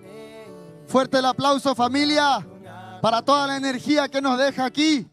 Cada una de las agrupaciones, cada uno de los conjuntos que compiten. Ellos están compitiendo en este escenario y nos deleitan, nos dejan toda su energía aquí. Por eso les pedimos un fuerte aplauso para el cierre de esta competencia de Aati Hoko. Y continuando con esta gran noche, tenemos la presentación de nuestras dos ucas de esta Tapati Rapa Nui en traje de plumas. Traje de Huru Huru. De Huru Huru. ¿Qué tenemos del traje de Huru Huru? Tenemos. Deberán presentar un traje de Huru Huru o de plumas, el cual debiera llevar 16 maro. El largo mínimo exigido del traje es de 60 centímetros. Los adornos de este son a elección y libre creación, mientras sea todo de Huru Huru o plumas. Así es. Los adornos que llevará este traje deben ser del mismo material escogido para la competencia, de pluma. En este caso, plumas naturales. Y tenemos un distinguido jurado para esta noche, y para esta competencia. Así es. Queremos saludar a Heirañi Tuki. Fuerte el aplauso para Heirañi. Diseñadora de vestuario y alta costura. Hija de artesana Rapanui, creció vinculada al trabajo manual, los saberes ancestrales y la transmisión cultural a través del hacer, lo que ha marcado profundamente su lenguaje creativo. Ha participado como diseñadora de trajes típicos para ediciones anteriores de la Tapati. Su enfoque combina respeto por la herencia cultural, precisión técnica y una mirada sensible al cuerpo, el movimiento y la escena, consolidando una propuesta que honra el pasado y proyecta la cultura hacia nuevas formas de expresión. También queremos saludar a la segunda jurada de esta competencia de Kajujuruhuru, Meraji Solar. Meraji Ito Solar. Proveniente de una familia históricamente vinculada al arte y la creación. Ha presentado sus trabajos en la muestra de traje típico durante las Tapati Rapanui 2024 y 2025, destacando por su profundo respeto por la tradición y el cuidado en cada detalle artesanal. En 2024 fue parte de la delegación Rapanui en el Festpac Hawaii, donde compartió su trabajo en un importante espacio internacional de encuentro del arte y la cultura de todo el Pacífico. Y la tercera jurado para esta noche, evaluando Kajujuruhuru, es María Teresa Araki.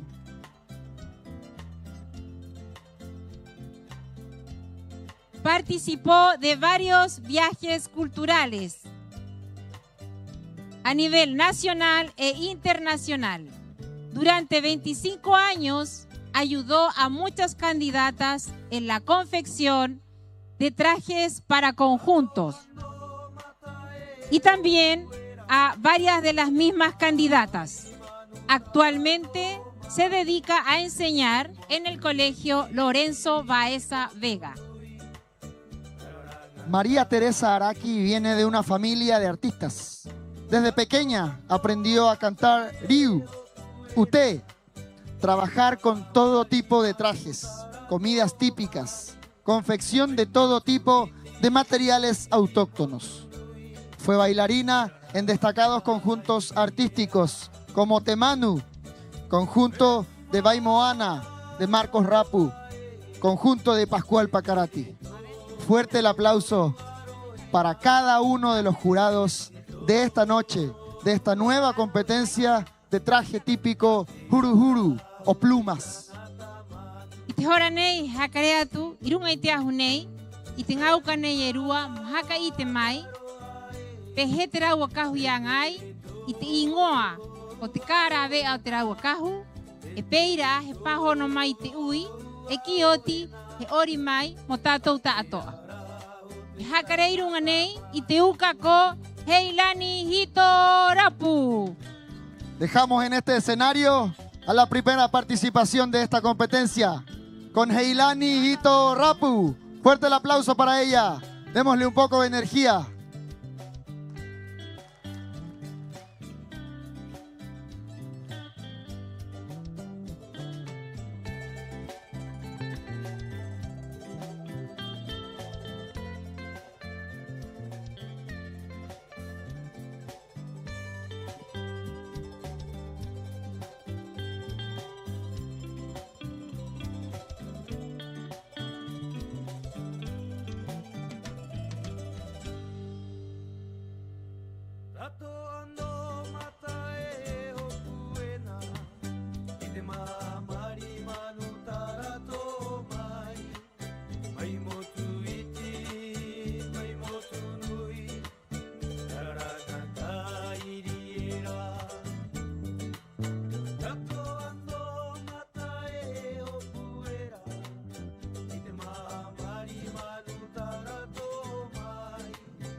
Ponui koruata ato atema upukuranga otika ingani. Ko aunei, ko heilani torap. Ite ponei, he hakatike atu, kia koruata atoa. Toku kahunei. Te kahunei, yangai, akina paoa.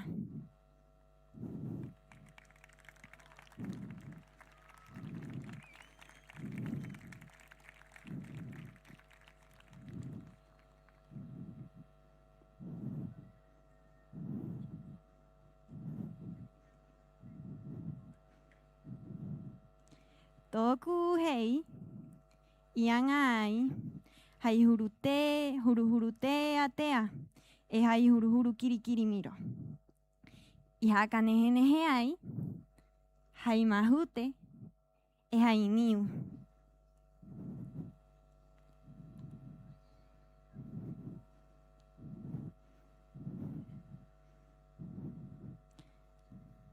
Toku ma'u, iangai, hai huru tea.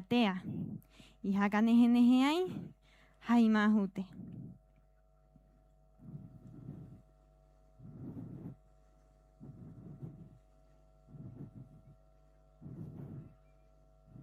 He topa he turu kiraro, toku maro, iangai, hai huru tea, ko ia ko te huru kiri miro. Iroto i te maro nei, he rae, iangai, te hiro kakaka. I here ai, akina, tōna rima, hai kakaka varu. Akina paoa, i kau ai, te kahu nei.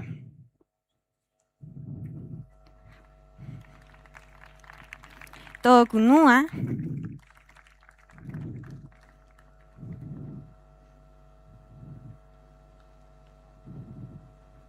he rae, iangai, te kupenga, hai kakaka varu. Ihaka nehe ai, hai huru tea, ko ia ko te huru kiri miro. Ihaka nehe ai takoa, hai mahute.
Ujú.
Yorana Heilani Peheko. Yorana. Riba. Horani te. Toko erua ui. Nako kayanya ini amato. Mata kite. Parau heanya mai. Pahono mai uira ui. En este momento, Heilani procede a elegir 2 preguntas aleatorias que deberá responder en español y en Rapa Nui.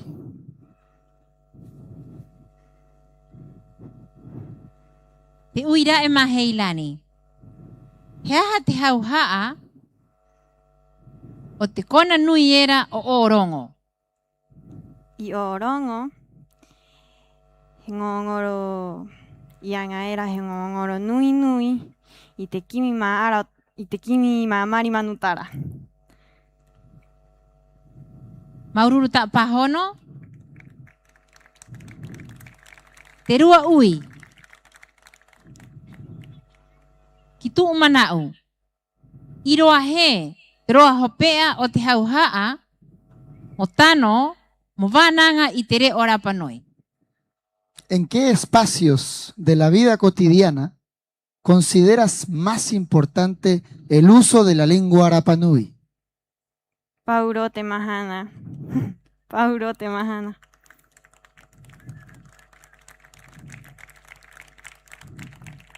Maururu ta pahono.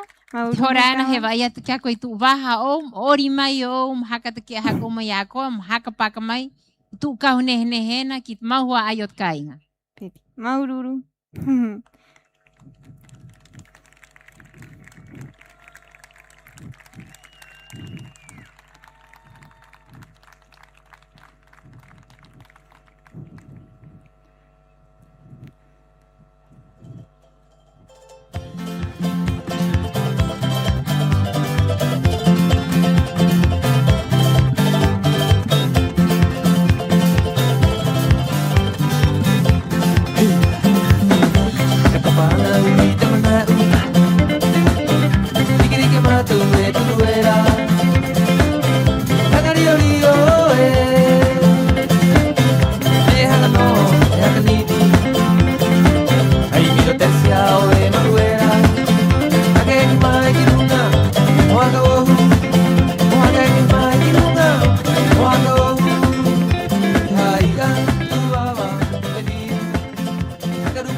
Maururu, Maururu, Heilani.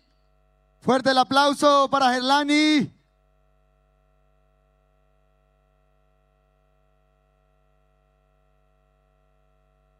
Maururu kia ye hakat kia manito anaka hune yang ai hai huru huru. Ora nei hiunga tu terongo ki terua uka. Morao mai kirunga nei mo hakat kia mai to anaka huru huru e mo haka ite mai tatou pehe yang ai e ai ha u kia ia.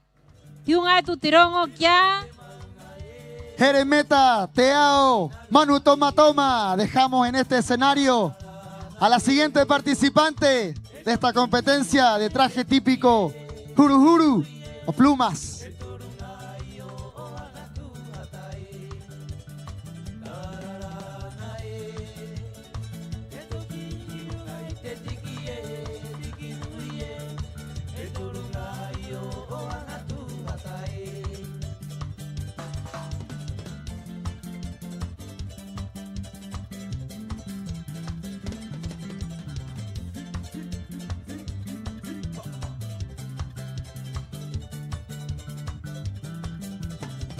Estación total, el ticao te arae, iruni te mangaeo, ochuki nave nave. Estación total, el ticao te arae, iruni te mangaeo, ochuki nave nave.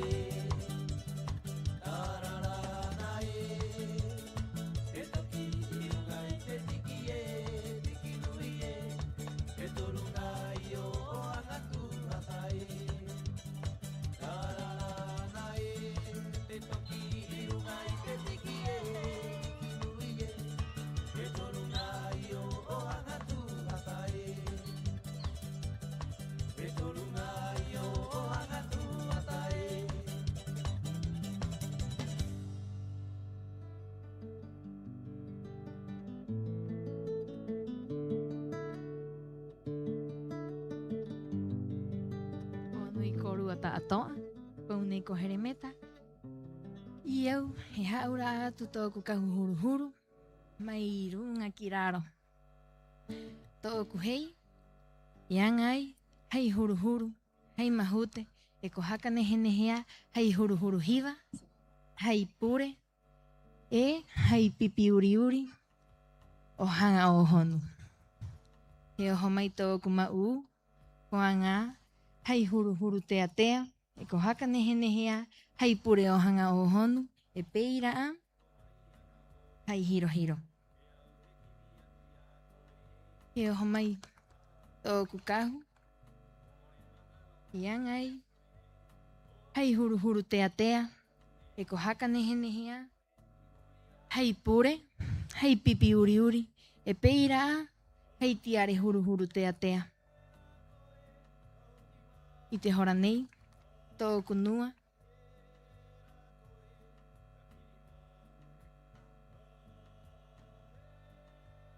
Ko anga, hei huru huru hiva. Ko haka nehenehea, hei vaera uri uri. Peira, hei pure. Hei tiare huru huru. E hei pipi uri uri. O hanga o honu.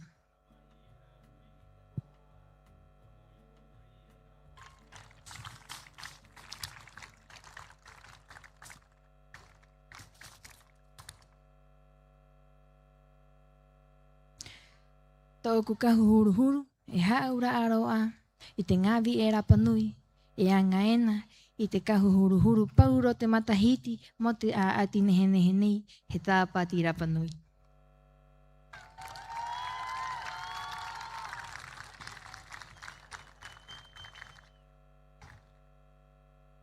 Mao a tōku wānanga, o runga o tōku kahu huru huru.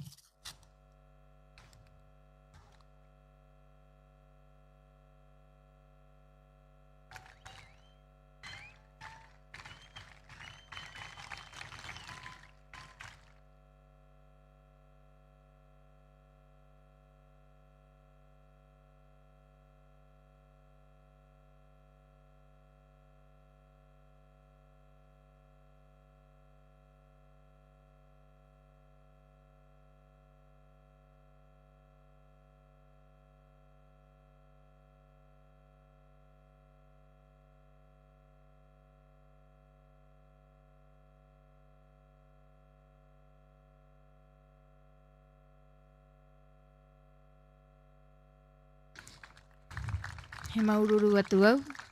I tōku mamaru au ko Maria Otto. Ia ngai tōku kahuhuruhuru, hai hanga.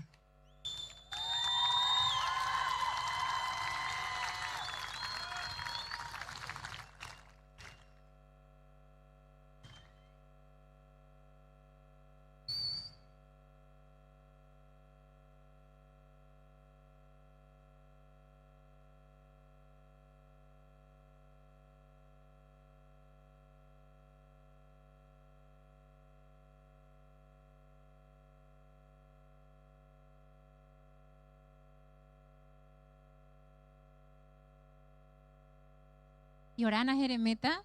Yorana. Pehekoe. Ibariba. Imatokiako mohmayo. Uto itaui.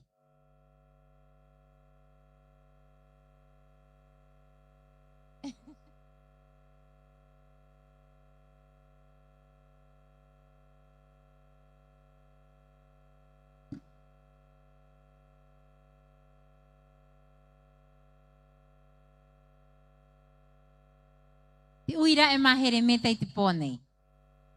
Hea te haaura o te tākona?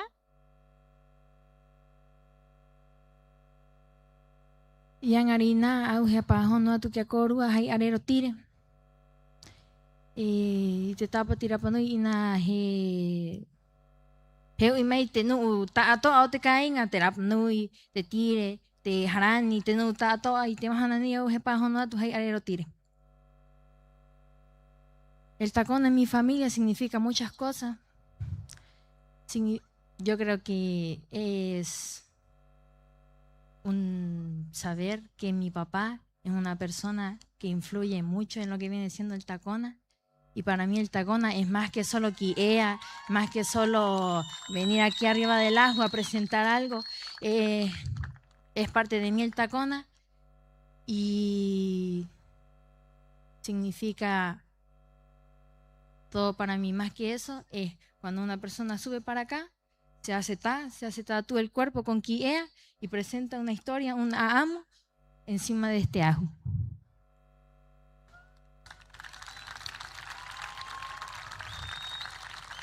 Maururu Jeremeta tapahono, irua uine. Jere, ¿qué se pierde cuando una lengua ancestral deja de hablarse?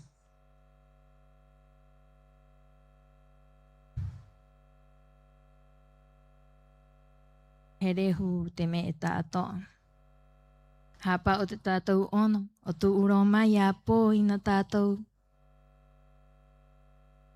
Se pierde todo cuando una lengua ya no existe, porque al final ya dejamos de hacer traje, dejamos de sacar pipi y todo, pero la lengua es algo personal de uno, algo que uno no puede perder o si no se olvida todo. No dejamos atrás todo lo que somos.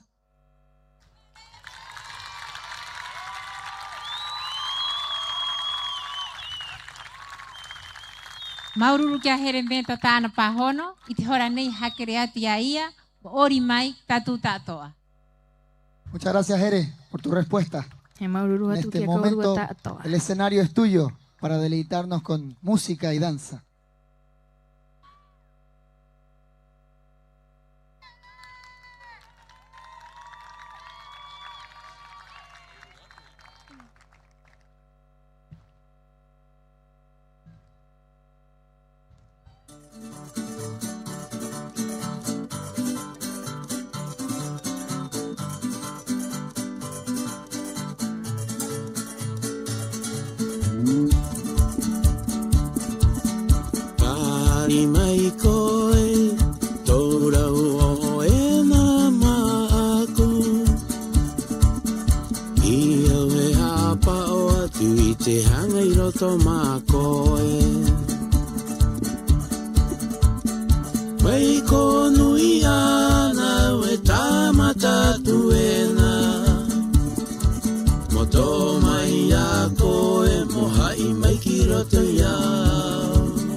Pepe karikiri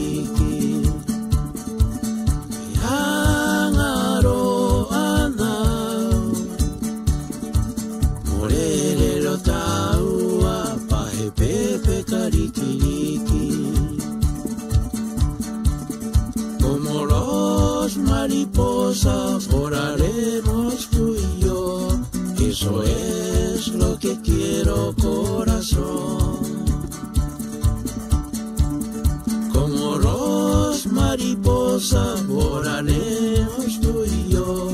Eso es lo que quiero, corazón.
Maururu que a Jeremeta cuiactona hokurua y ori mayenam tato tatoa. Fuerte aplauso para Jeremeta y su presentación de traje típico de plumas. Maururu Jere.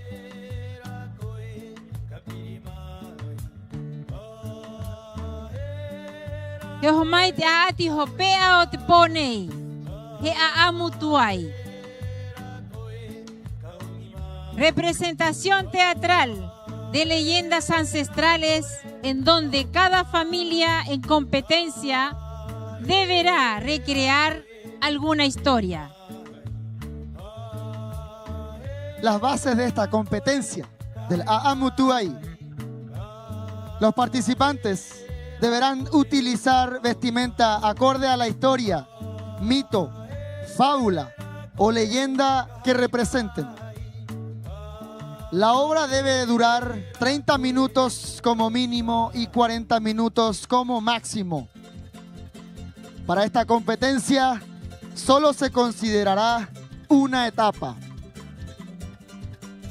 También se evaluará la muestra profunda de la trama, de los personajes y el mensaje de la obra.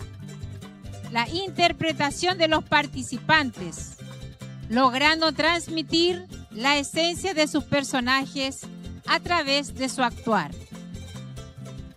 El uso del espacio escénico. Se evaluará cómo los actores utilizan el escenario para crear escenas, moverse y relacionarse con el espacio.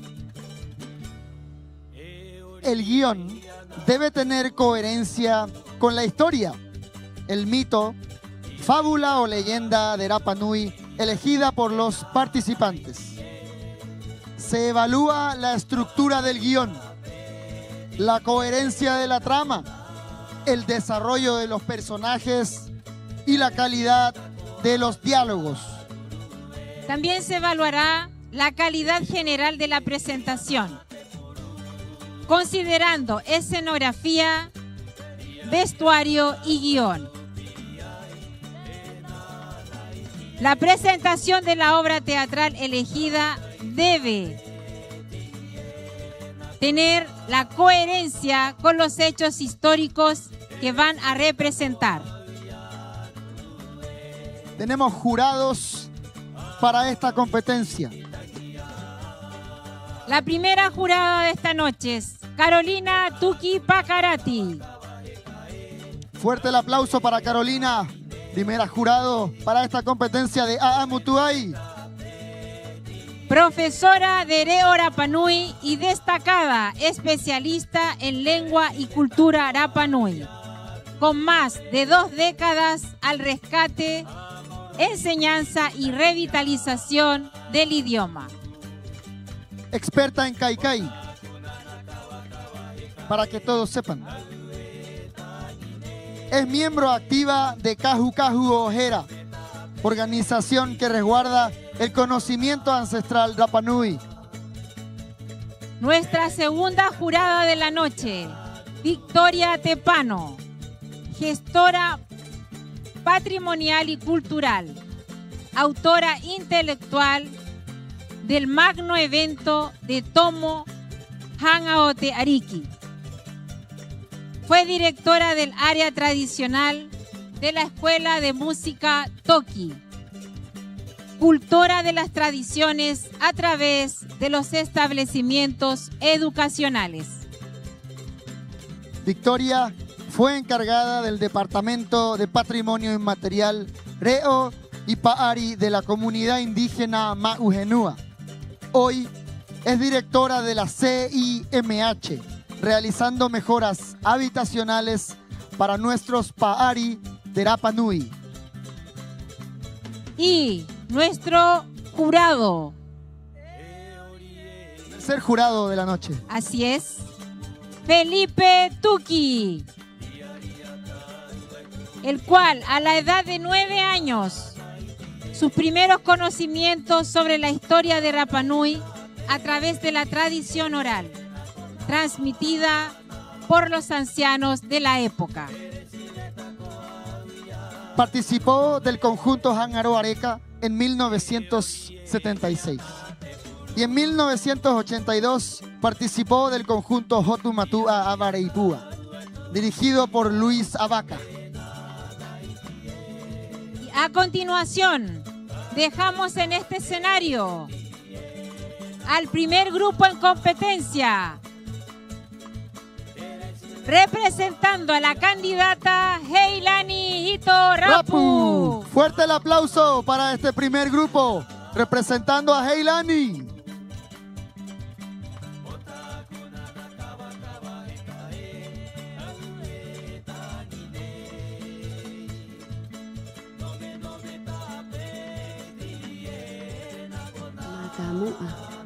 Ko tarai ko haka ora ana e te tupuna, i runga i te maa ea o Rapanui.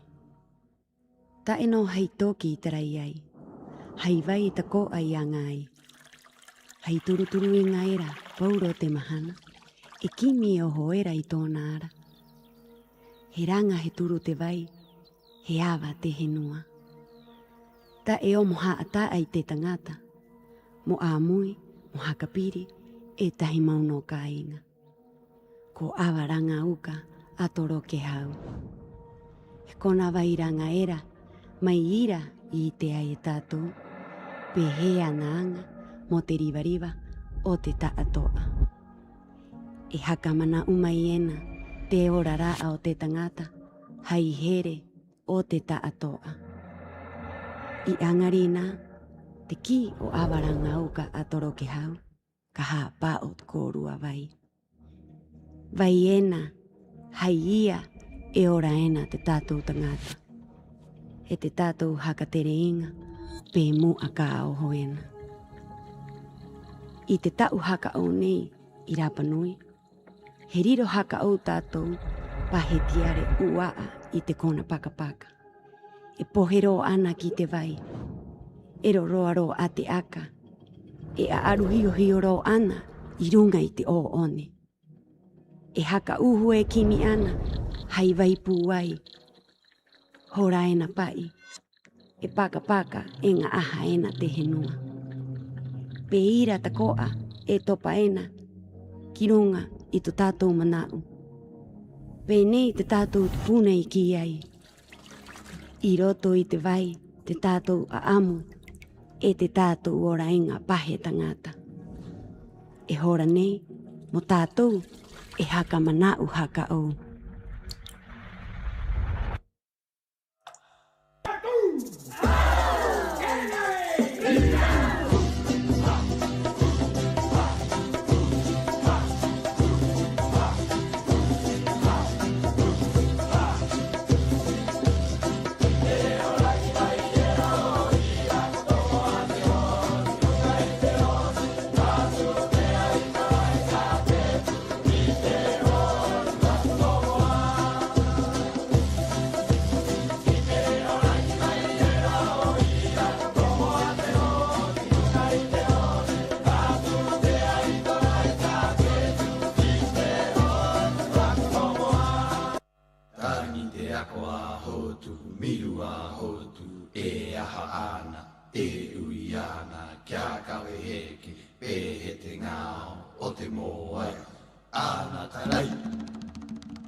I ora na tātou. Te āmu nei, ka āmu atuana. O te aro ero o rano raraku. I ira te tangata e takataka era. Te me e nehe nehe o raua. Ko haka topa topa ai te rau anga.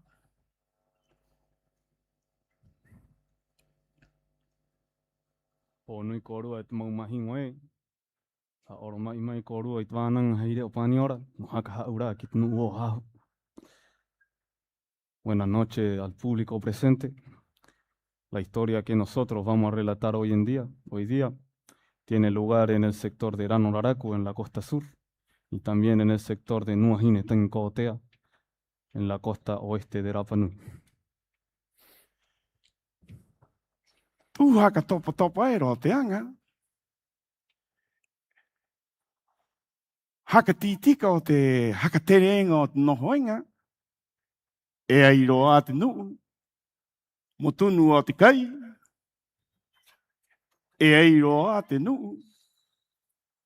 Mo tari o te vai. E ai roa te nuu. Mo oka I te kai. E ai roa te nuu. He ruku ika. E ai te kooro a te nuu. Ha pao I te vai kawa. Ha pangai. E mo ha pao I te ono te vai kawa. Te oka inga o te kai. E no horoa e hakatoparoa penie tu kaiera naoka. Mo topa mo te awa ena, mo te ngā matahitiena. Mo tano, mo hanga i tahi te huai o te kāinga. El modo de vida que llevaron nuestros ancestros lleva milenios de años acompañándonos a nosotros. Isla por isla fueron poblando nuestros ancestros hasta llegar a Rapa Nui, y en ese proceso todas las plantas que hasta el día de hoy seguimos consumiendo nos han acompañado. Desde el plátano y los diferentes tipos de plátanos que tenemos, desde el taro, desde el pollo, desde la rata, desde el tí. Todas esas plantas forman parte de quienes somos y parte de nuestra alimentación desde hace mucho tiempo. Antiguamente, todo tenía su orden en esta tierra. Nada estaba hecho mal. La gente que se dedicaba al tallado del moai se dedicaban a ese trabajo y eran los mejores.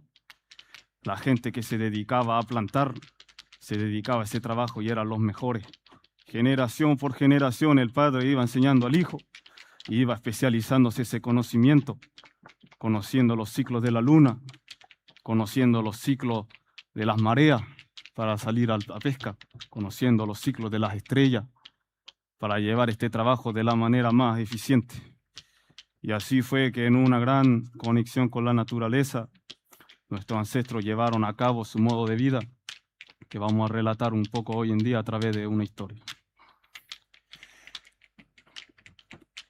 Te me nui te koa, e angi i hete tu, i hete mahina, i hete toke rau.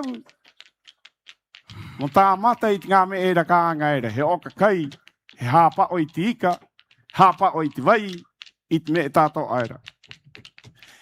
E te me nui, o te me e tātou anei, ko te me era, hakahangu i te hua ai, mo tarai tātou āringa ora. O ira, e iro at nua e tahi, tōna i ngoa, ko nua hine. Y así como ya fuimos explicando, cada uno tenía su lugar en la sociedad y por eso la sociedad fue funcionando hasta llegar a la construcción del moai. Hoy día vamos a contar la historia de una anciana que se llama Nuahine Vaitekuhani.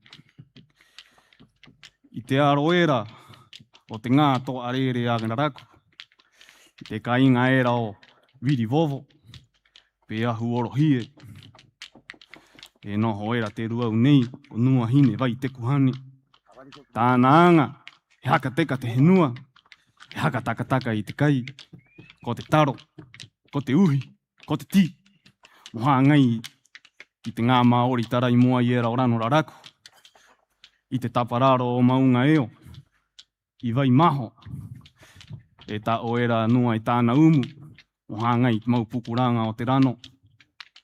E hā mata era te hihi. Ka tu uro ki te tira, ki te ihu, ki te ngutu, ki te taringa, ki te kauai. E turu mai a te ngao, a te hoto, a te uma, a te kōpū, a te rima, a te mangamanga, a te hami, a te tuaiwi, a te māngungu, ka maoro te anga o te tarai moai. I runga o pū mākari, haka tu ai te pou. I haka herea i te taura, o haka turu i te moai, ana pakoo, mai ro te puku matua. Ka turu ro, ki roto ki te pū noho. Peira i rahi ai te moai, te āringa ora o koro, i runga i te henua nei ko te pita o te henua.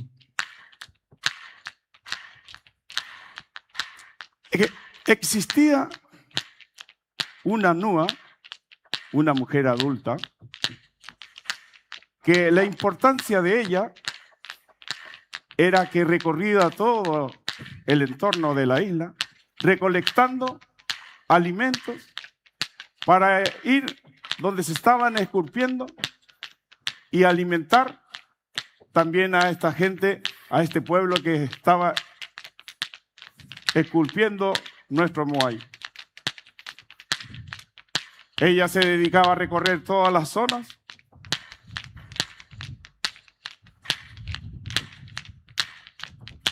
y juntaba plátanos, cumá, camote, manioca, mandioca, maíca, plátano, que eran los alimentos principales. Y también lo importante era la gente que buceaba, que se dedicaba al mar, que cuando capturaban sus especies, se la entregaban a ella para que ella le entregara esta recolección al sector donde se cocinaba. Esa era la función importante que tenía Nuajine.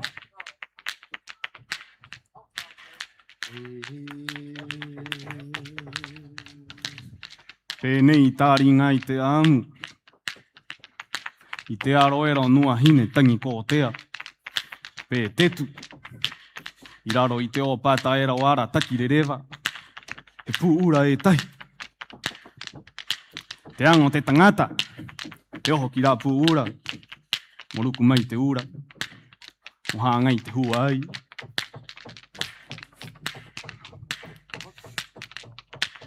Tano era te hora. He uru e tai tangata. I roto ki rā puura. He huri te aro araro. E kimi ana i te ura i te rape rape. Kai angi e ia i tu ia ia. Ko ura rape nui. E viri mai ena. Moha ia ia. I hai era i o kai te vae. Ai ka tipa tipa ro. Ka tangata. Ka poto te hangu. Ka mate ro. Peira i hetu ai. Ka tau ka tau. Ka mate ro e ono tangata. He oho he maranga te aamu i rungi te henua. Ka tu uro ki te korohua e tahi. Ko ure honu te repa tōna ingoa. A ure honu he tao te o te ruku. Te horo ta ake o māea puputa ringa ringa. Tāna anga he ruku parera i angiangi ere ni aamu. He tuk ki rā kona. Ki rā pū ura. No pū ura no hoera e ura rarape nui. Y en los pueblos existía una historia popular donde existía una inmensa langosta que muchos buceadores intentaron de capturar, que no les fue posible. Pero hubo un héroe, hubo un valiente, o un capo del buceo que se llamaba Urehonu. Él tuvo esa fortaleza de capturar esta famosa langosta que muchos intentaron de capturar y no pudieron. Y esta langosta, una vez capturada por Urehonu, se la entrega a Nuajine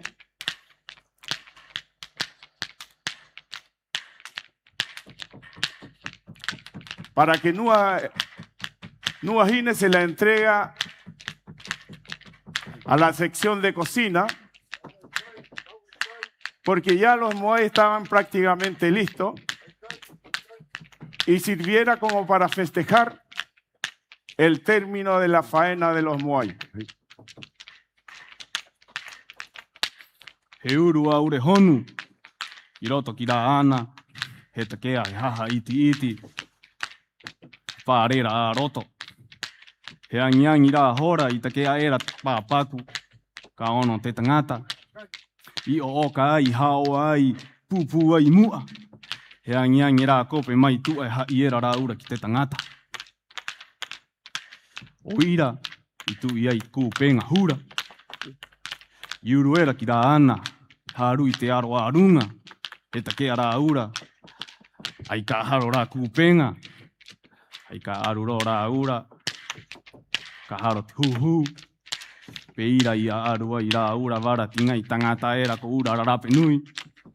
I mau ai ki runga ki te rewa rewa o te o pata era o ara taki re rewa. I mahi ai ki te ruau nei ko nua hine vai te kuhane. Mo mau, mo tau i te umu, mo te mahingo tarai mo ai era o rano raraku.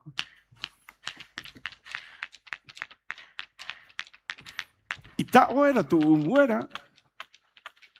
He hatu e nua hine, ki nu tunu kai era, o tuena te uraena, e toe mai te vaero ura maaki.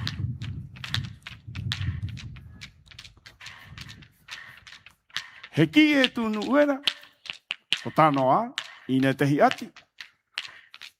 He anua hine, he oho, porque ko hakarea i te kai, mo tunu. Mo te ngongoro, porque te moa i ko tia. Hahine a mo ti o te moa i. Hoho mai. Hakare te aga koho mai, mau atu mai, koho mai ki te kai. Hoho mai. Ia nua hine, mau mei ai te ura. Rara penui, ura te ngai te tangata. Orawa ai ure honu, koho mai ki kai tātou. Tāo ai nua hine, mahaka mana o te anga. Haka mana mana i te anga, o te tarei, te mo ai te aringa ora te tupuna. Koho mai ki kai. Pēdea nua hine ki mai era. E toi tā ano te vaero e tai.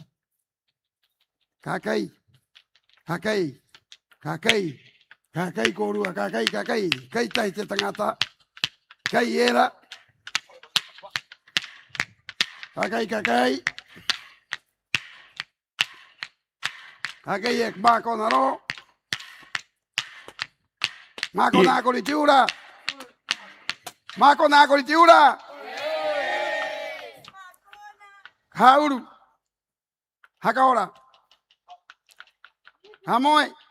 Tu mai anu hine. Hamoe. Tu mai anu hine. Hauru tai. Pukuranga ka hauru. He aro ki te wārua. Hakamaroa i te moai.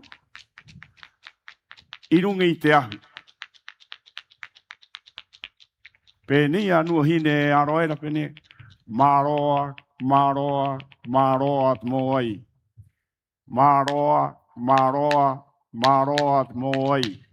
Maroa, maroa te moai. Maroa, maroa, maroa te moai. Anua hine te ohu nei. Iaru i oho i te wārua. Atak tūroma i te wārua. Wāmo i te moai.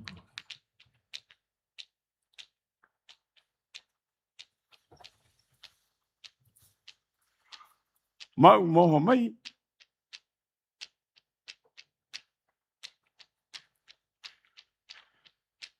Ki rungi i te ahu.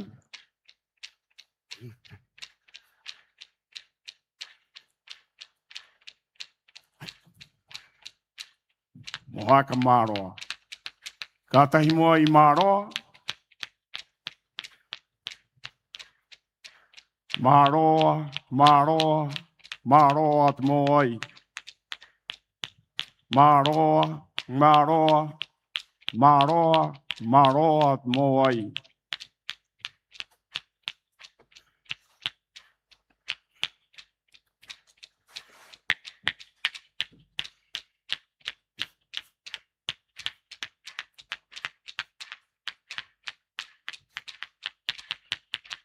Maroa era te rua moai.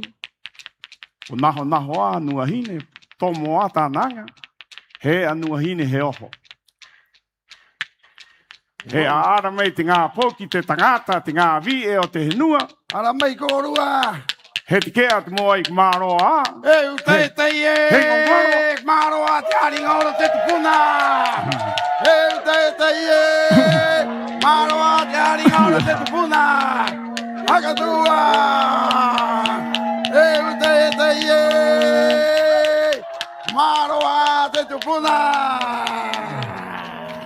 Me era, he ki e te kope e tahi, hoki ko toe a ko rua, i te vaero ura moa mānua. E a amu noa ana nake, i tu umai e ia moe a nua hine, he na momou tai he kiwa kiwa. I momou era I kiwa era. He angiangi e nuahine. Kai hakatano ki tōna manau I tū ura era.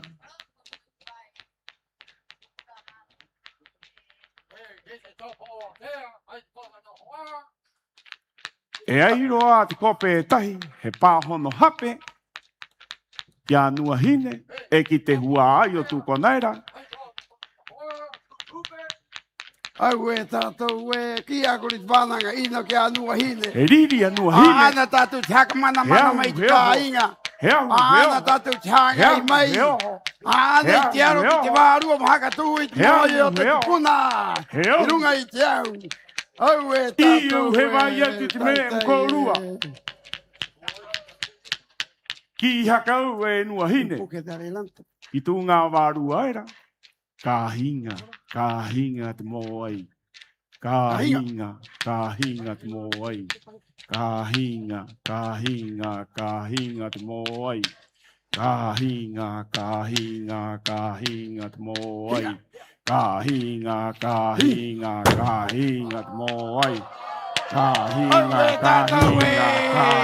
te moai. Hakarongo! Nā te korua mea o tai toi mai te vairura nā! Kot me ena! Hakarongo! Tua tātou e utai Hihinga te va. Hihinga te moai. Hakarongo! Pāto ia! Kata mai! Ia koe hoi kia tuere! Ko te ati e koe. Mea koru tai hakarongo ele kia nuahine nā! Pēdei ki ei, e ki ene te tangata manuhiri o haho. Te mō ai maumei ei, mai rano raraku. Hei taura. I rote a amu tātou te puna. O nua hine rā taura. A nua hine te kai te umu. Moaro ki te vārua. Mo mau I te mō ai ki rungi te ahu. O ire ki era. Hei toki I tarai ei. Te mō ai o Rapanui. Hei mana I wānanga ai. Kaha ere ko ki runga I te ahu. Hei toki I tarai ai. Te mō ai o Rapanui. Hei mana I wānanga ai. Kaha ere ko ki runga I te ahu. Damas y caballeros, esta es la verdadera historia de nosotros, de Rapa Nui. Hay muchos científicos que han llegado para acá y ellos hacen sus libros según su pensamiento. Pero hoy día llegó el día de demostrarle que siempre fue con mana. ¿No imagine? Que vamos a ir. La Nuahine era nuestro gran chamán que nos cuidaba, que hablaba con los espíritus. Y los espíritus, cuando nos concentramos nosotros, siempre nos apoyó. Si algún Rapa Nui acá dice que es mentira, dímelo ahora. Dímelo ahora, y con los vanan que tibia te puna. Kita tu varu te cainga. Y ne con los estudios te caen, eran ya coro que te que me coro que no te. Que me irá te irá pedir con el oreo me ni amo tu en. Porque iba a ir oreo, ta coger a Panui.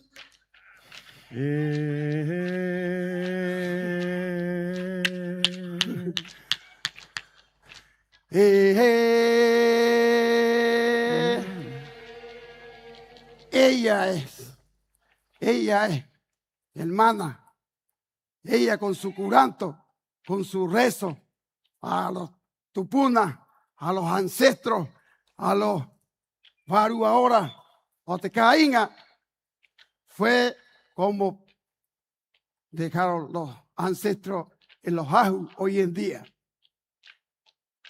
Pero, como en todo el mundo, en todos los países, siempre hay personas que no hacen caso, faltan el respeto. Lo único que ella quería era una cola, una antenita de la langosta, ni siquiera era la carne, porque en la langosta, en la antena no hay carne, pero era su visión, su pensamiento. Por eso, público, hoy día nosotros como Rapa Nui hablamos, contamos la verdadera historia, cómo nos contaron nuestros ancestros a nosotros. No como quieren los científicos creer, porque todavía no creen. no creen que existe Barúa. Y existe. Y matuya. Hay moe Barúa y tú me jaumaca kinei. Hay tu puna. Uire te hua aye. Maururu te hakarongo mai. E koa koru e amu atuen mantu i me neo. Wanang haku me nu i hau wai te taikon pe. Hei taura i haru i hoi te mo wai. Ka hora ka haro mai a paro. Mo i era ko paro hei taura mai rai. Kinei ha hati tahi. Adu ahine. Uia te shamano la hora. Uia te tahu tahu. Ane tahu, ane yaro. Wanang ene tahu e ki ena. Ane tahu i ti umu. Yaro ki te Varua. Himeneo nuai. Pedi himeneo nuai. Karo ke te umu anuahine. Hanaro no ki te kainga. Maui te moa ki ro te ai te ahu. Karo ke te anuahine, anaro nui, ki te Varua, mo maui te moai, ki runga ki te au. Iat kona hakau e kirepede. Te o pato i era, kia nuahine, kia koe nei ana ki te hupe hupe. Huri te teke teke, o nuahine.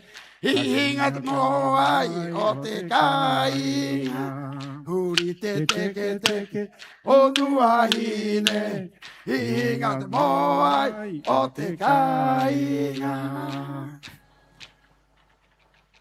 Maururu. Maururu e te hua ai e. Maururu.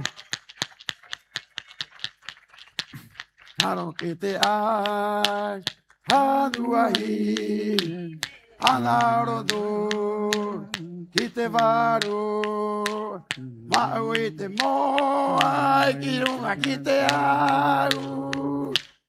Karo ke te ai, hanuahi, anaro do, ki te Varu.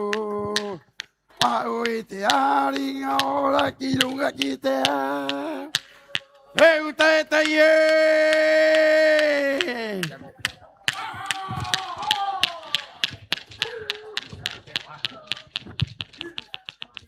Maua.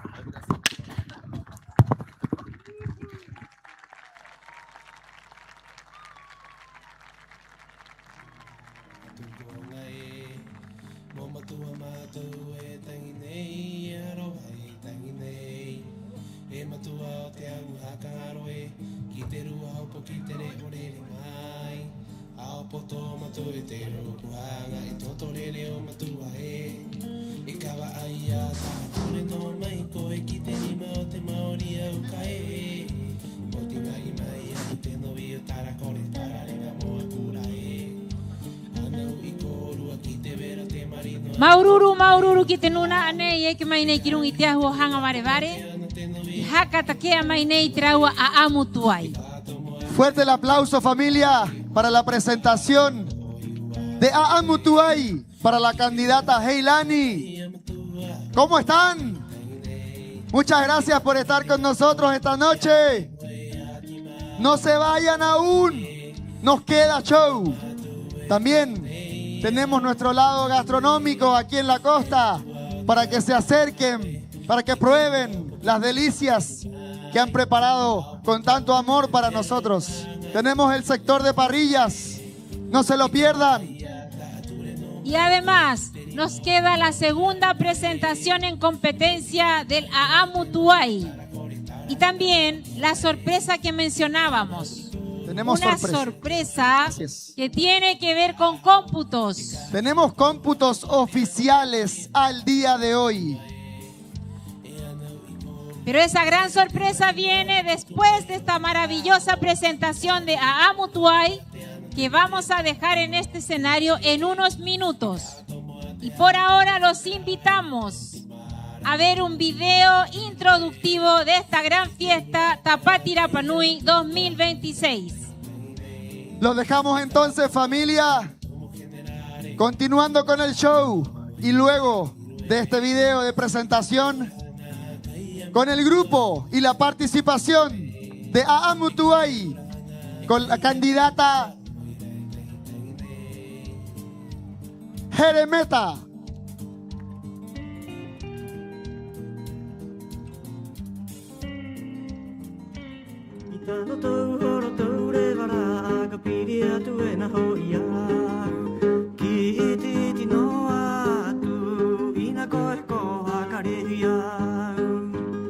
Arohani koru atatoa, kuni kuni pa komiatan, au he uka a ati iroto i Tapati Rapa Nui, aroto i te wahani par hera hera tupun.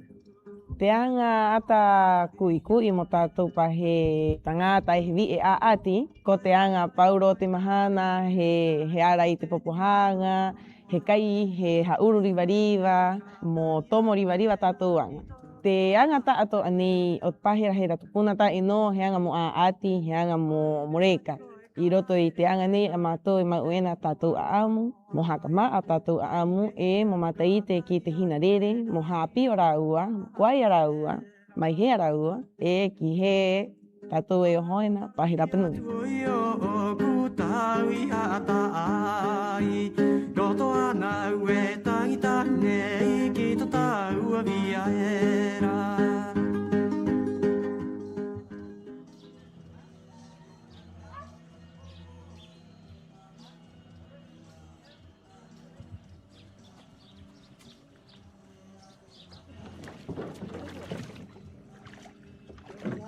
I te hora mo hoe i te moana nui, i haha era, i haha atu era, te me engaro a e au heri aria, te me era e heri aria o te ai te roa o tātou mai te kāinga.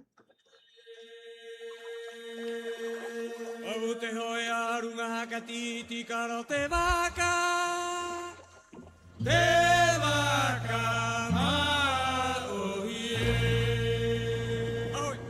He ora tako at he here ki tātou varua, i airoa tātou varua, i roto i paikawa, ki te toke rau, ki te raa, i te hora te aati, te reka, te here ki te vie, ki te tangata aati, i roto i a tātou a, e aati ena, i roto i a tātou a, e hapa o ena, te tātou haka te reinga, e koa ena i roto tako.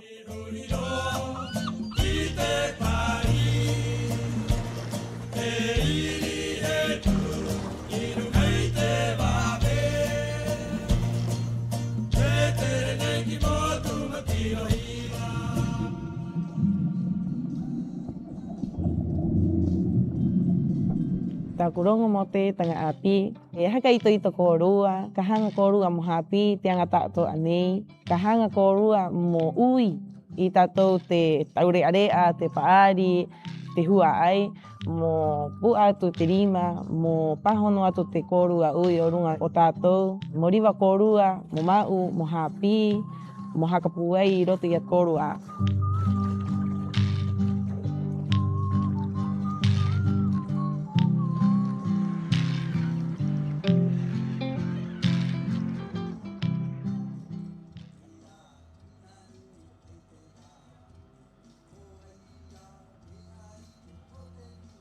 Ei, koe ko arua korapa ka homai kine.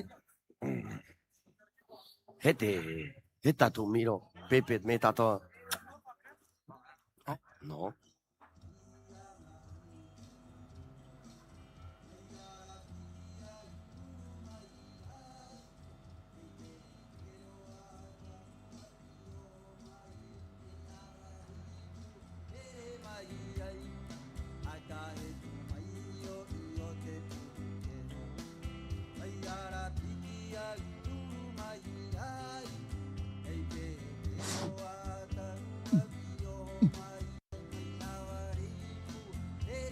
Maururu korua tātou te nohono mai, mohokorua mai i te anga nehe o Angarina, he Aamutuay.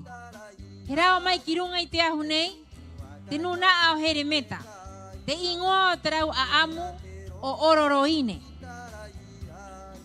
Tinuna ang banang mayorunga. Hakara o tira panui. Hapio mayayaro titireo. E Santiago te pano kaituoe. E Peira e Esteban te ao atamu.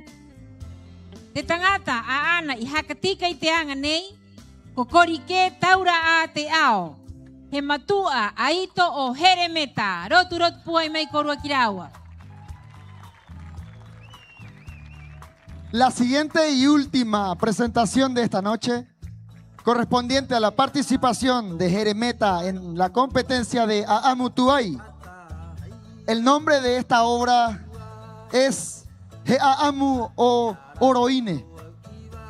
Los relatores de esta obra son Santiago Tepano Kaituoe y Esteban Teao Atamu. El director de esta obra a presentar a continuación es Corique Taura'a Teao, el padre de Jeremeta. Los dejamos invitados a apreciar esta linda obra.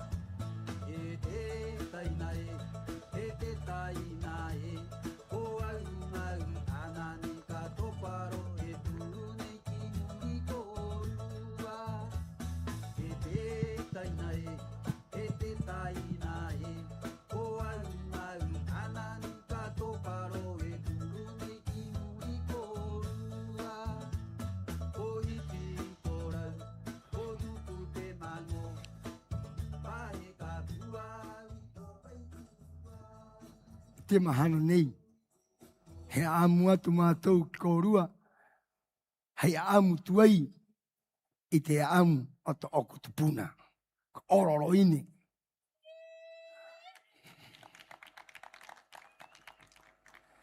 Pērai aamu mai ai e koro.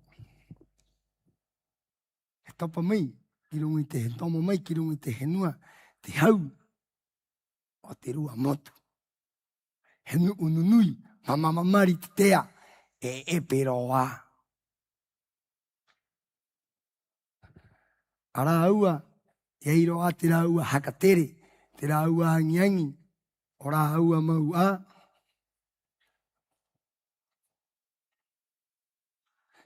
Ka o mai, e nuu o te henua, he wa ai, i te kona ele kiene tātou, po ike, mora aua moanga.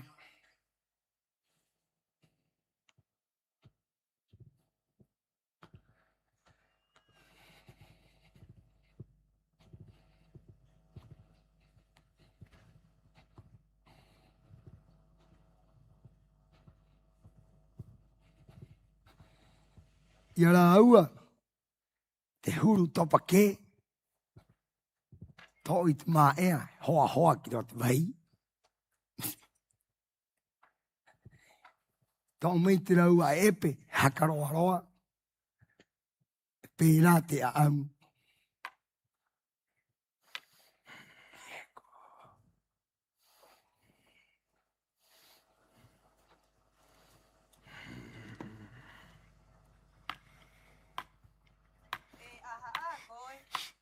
Hei. Ieu e oro i te miro nei. Kei o te awa o iko. O tako tai a kōrua tātoa te hana moko. O tako tai kōrua e au. Kei kōrua e au ki te oti. Kei tai kōrua e au ki te oti. Tā kōrua e mati. Tō mai. Te hana moko, he waai te vie, ki te hau nei o te hana u epe. He tuu te hora, ha mata te hana u epe, he keri i te awa, ko te awa o iko.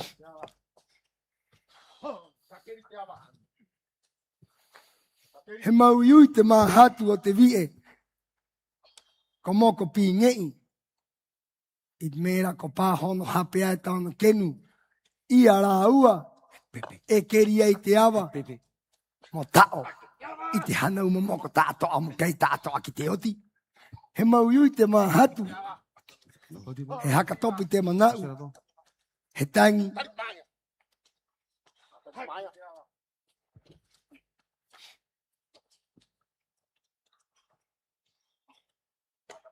I hauruera tōna te tani. He manau maturu moho mai. Ki te kona era ira te hanau mamoko. Mo amu pene ie. I te hanau epe. E keri ai te awa mo kai mo tao. I te hanau mamoko.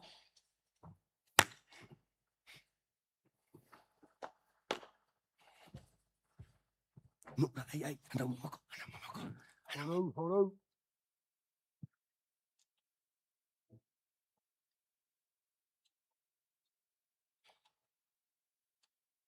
Hey.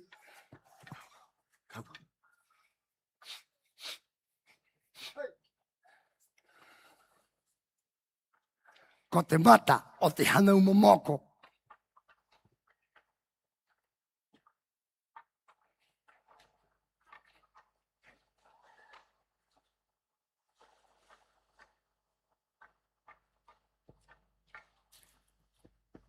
Ko moko pi ngei, ko tangi a, ko mau iui a, ko angi a.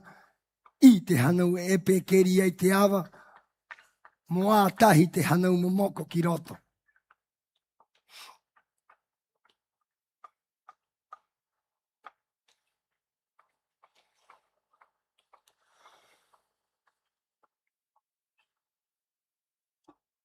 E moko pingi, koa hako, hea hako e taniena. Haka taka taka te mata. Kumao ai nua e.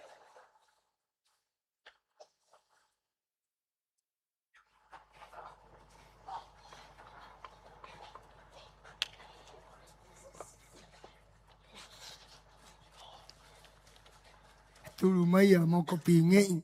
He haka taka taka i tōna mata. Mo a amu, i tu a amu nei.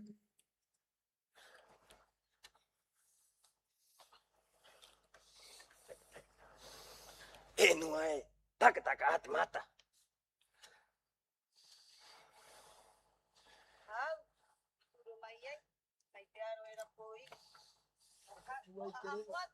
Te akorua tato, te awa i keriei. Te awa i keriei. O tamai, o ta. E mokai e korua tato.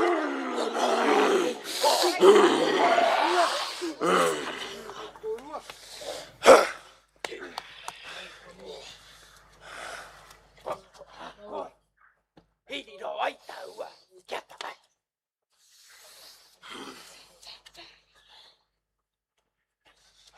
E hakarongo noa e te kope hokorua. Ia moko pi ngei.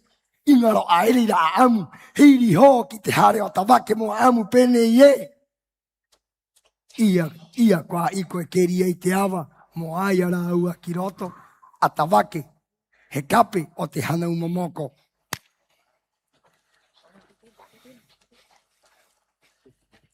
Hare.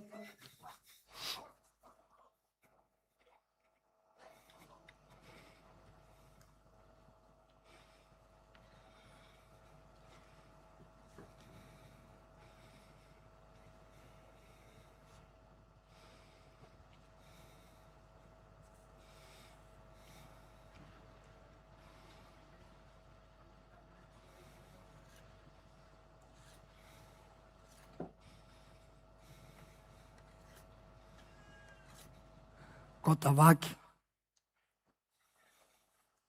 I tōna hare. Ko pepe. E pepe e. A pepe. He aito te hanau mamoko. Aia. Ko he wā. Ko he wā pepe. Ko mau iui a tōna mahatu. I te me era. Te hanau e epe. Ko kai ai tāna ngā poki.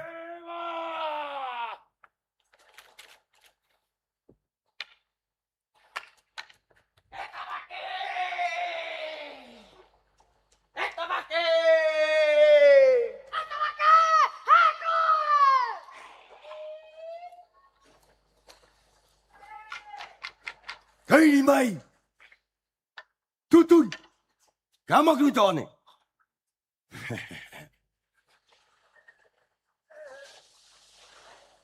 Ka ki mai.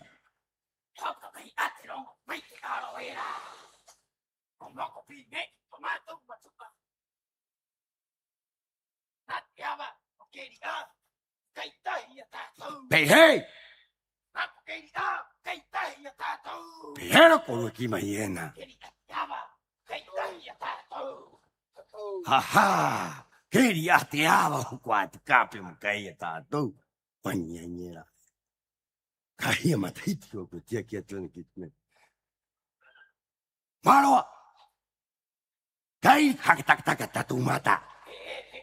Tani mai te kakau.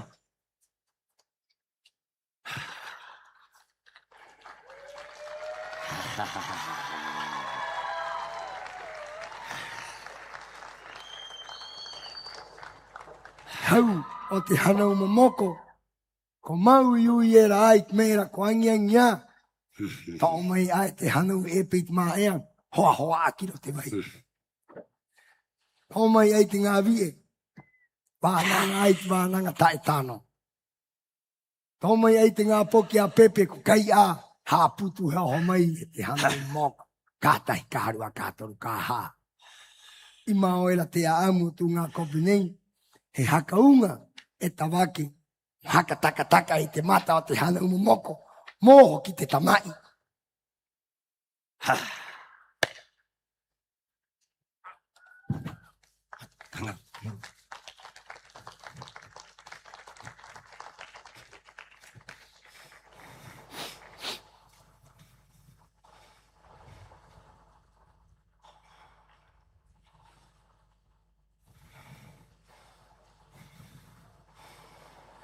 He amo amo i te pāoa. He amo amo i te kakau.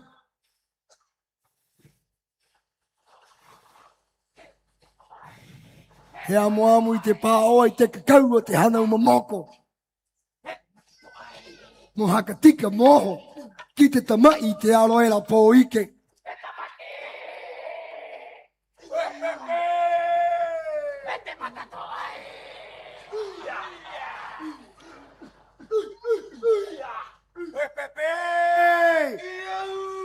Ha! Turu mai koe Pepe! Hewa, tu tangata! Ha! Kaita saka hoki! Kamwe! E Pepe!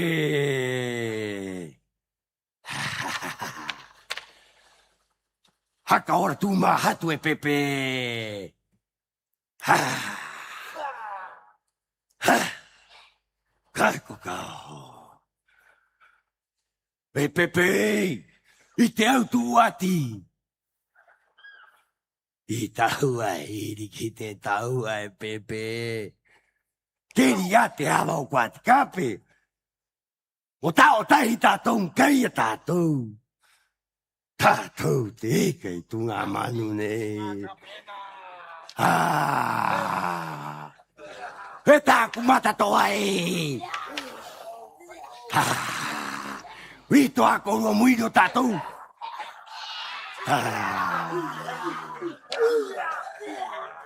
Hakarongo mai, e kua hangwe, toku taina e.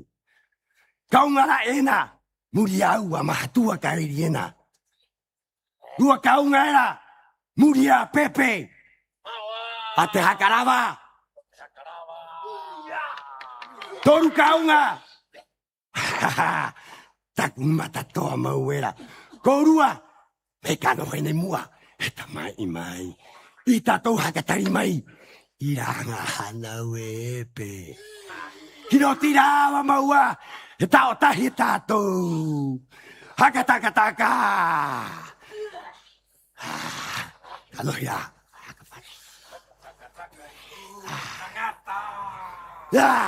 Tō mai e tawake. Hogera. Parutahi ki tō tangata. Haka amo amo ki te pāoa. Ki te mata, ki te kakau. Huiri moho ki te tamai. Aue, aue. Aue, aue te hanau e pe.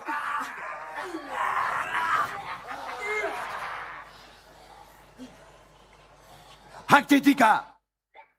Hakarongo riwa riwa mai. Kaungara era. Muri au, a mahatua. Hiri tātou, Pirita i tātou kawa ki oe. Marira tātou, ka pūritahi nei ranga. Hanau e pe. Rua kaunga, muri a pepe, a takarawa. Mahatua! Korua! Mo tamai a mua ki engi kwa te kape. Kei tai tātou. Amua! O korua e kwa hangwei. Haka noho ia kwa te kape. Harere te awa. Mahatua! Tui au! Tui au!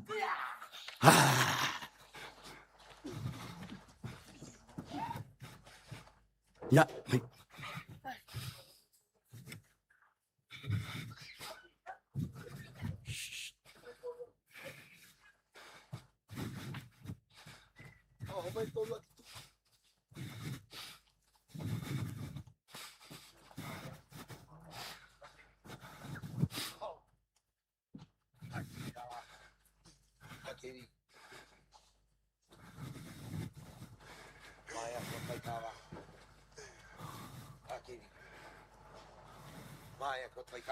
I te aroera o Poike, te hanau epe, e keria i te awa.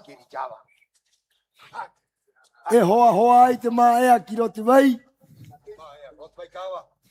E o kā i te maika. E o kā i te maika. E tunu ai te kai. E hā uru ana naki. Ka o ka te maika.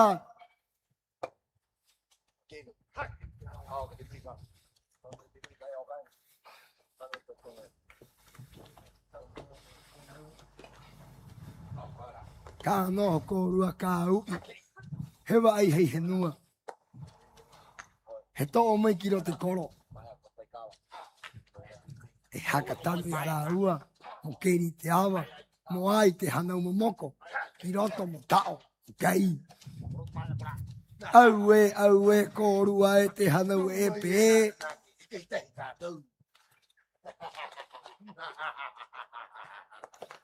Ka keri te awa. Te awa. O mai ena nake. Kei tai tātou. Ka keri te awa. Ka keri.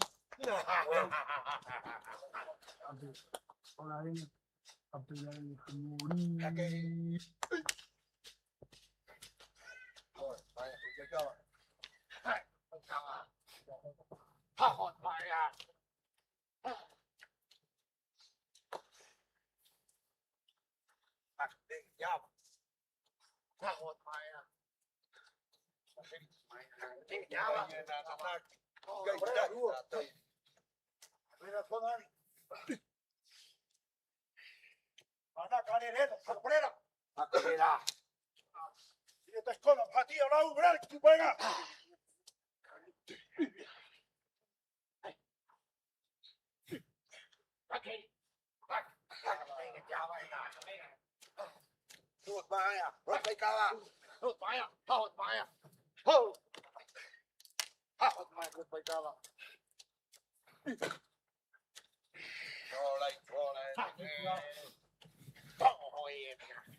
E anga noa te hanau e pite rau anga. I kua pepe arua ko tawake. Haka titika ai te rau a mata. Mo haere moho a mahatua. Mo hiri hiri moho a te hakarawa. Mo piri ana nake. I kawa kawa ki oe mo hiri hiri i te o pata. Kakeri te awa.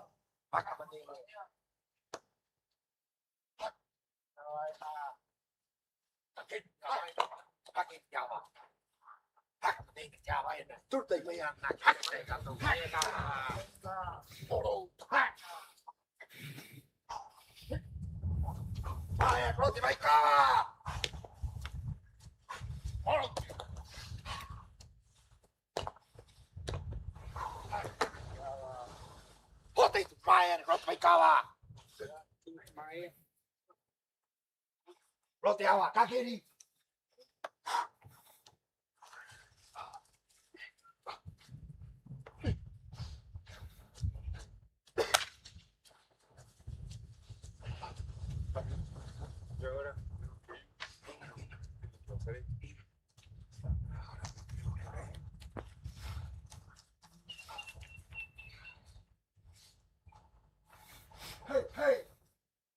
Hey, hey.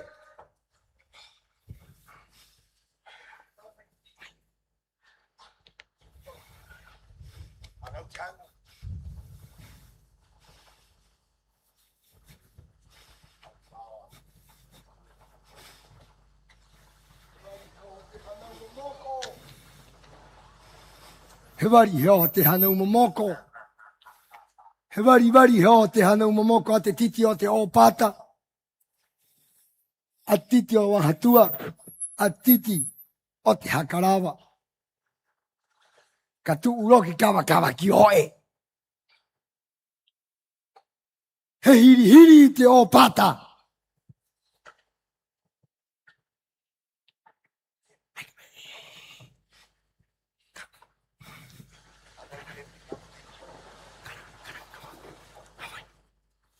Aue, te hanau e pe. Matatae ite. Ko iri ko ti mai a te hanau momoko i te popohanga. Ko momoe ai roti te mauku. E u ia pe he arau e keri mai ere te awa. E oka mai ere te maika. E kai mai ere te kiko tangata. Ka noho korua ka ui. Ka kai te kiko tangata.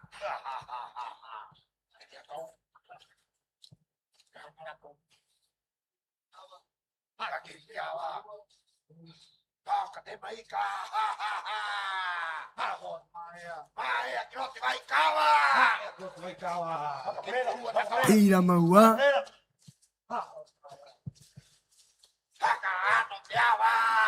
Pira maua.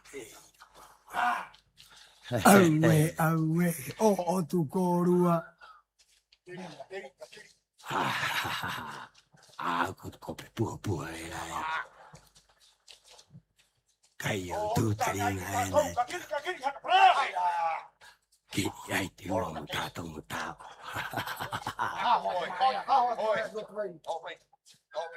Tanoi korua. Oh, ki tau ka kiri. Ora ka kiri. Oh, ki tau ai kiri. Ora. Ai hoia muna umai ira te hanau epe. Ko mati ai ara ua. Ai a iko muna umai ira i runga i tōna pepe. He haka kore e ia i te hanau momoko. Peira mau a e iko e. E iko, peira mau a. Peira mau a.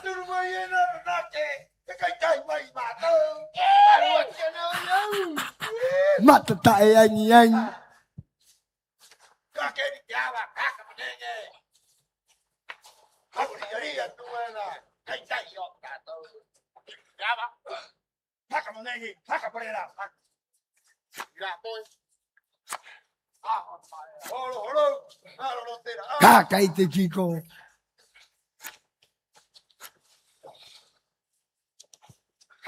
Kaka parera.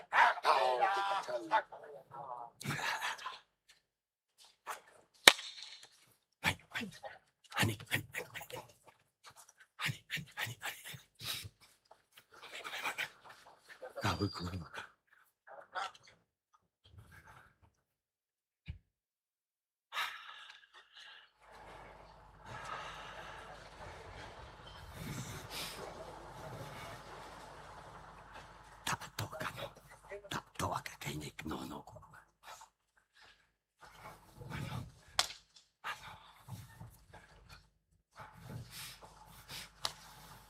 Tutu ate ai o kuate ka.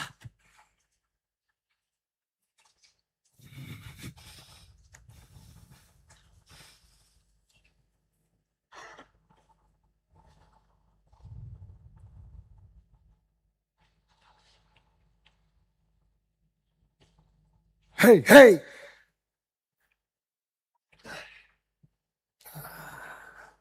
Huria te ahu.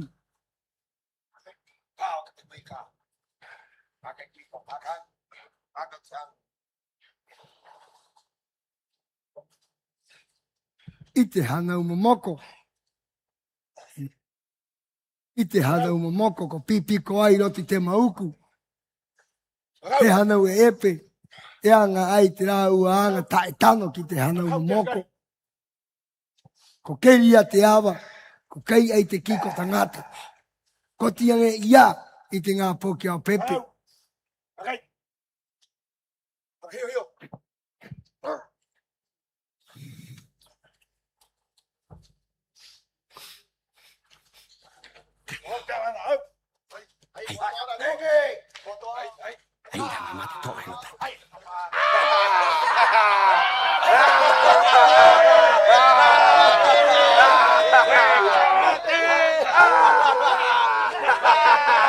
I hoi ana nā te mana ua. I te hana umomoko e moto ai roto i ara ua. Oh, he pūno e tahi. I ana nake ko turu koho mai aki muri o te awa.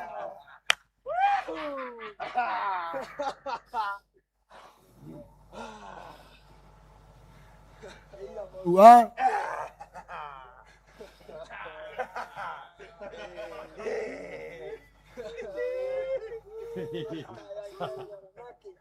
Mata tai angi angi te hanau epe.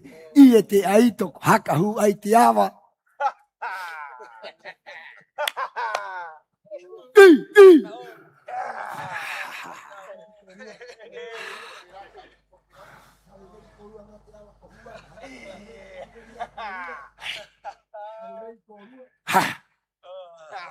Kau. Ha mata te tamai. Toe te hanau e epe. Toe te hanau e epe he tingai.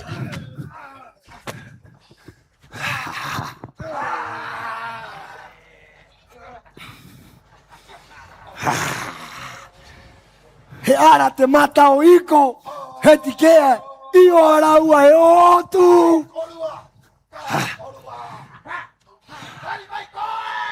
Hei.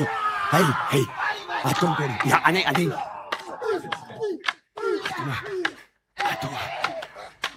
Iko Be ia maua. Hei.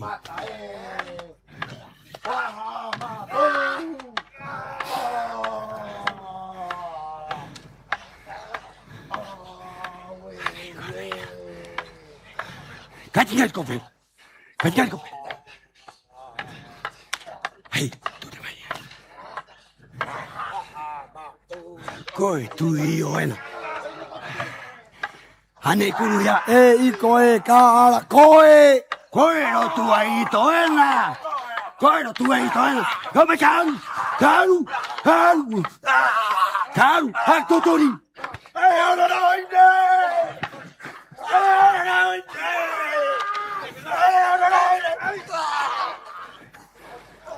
Come.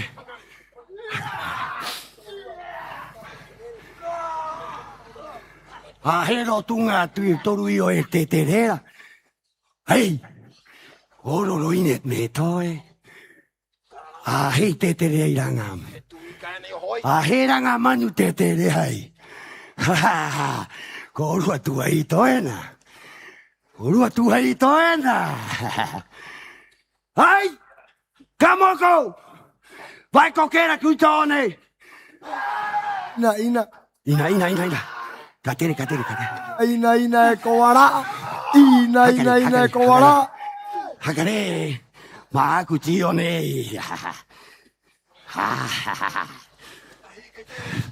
Hakare tione maaku. Ranga iko kia ororoine.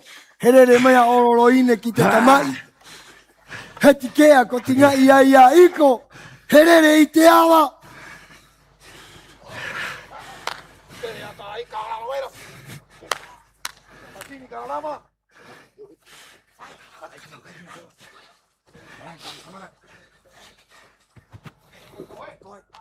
Hore tahi uture ke ne ke tahi orina. Hei. Huha hio hio. Hete arero. Hete arero. Kaitahi usko.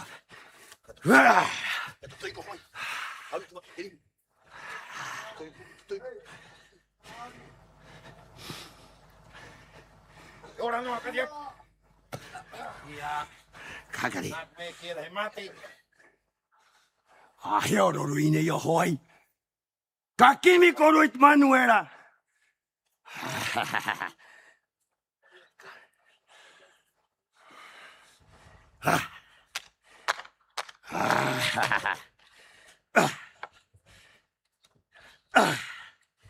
Ine te kai oro tuko.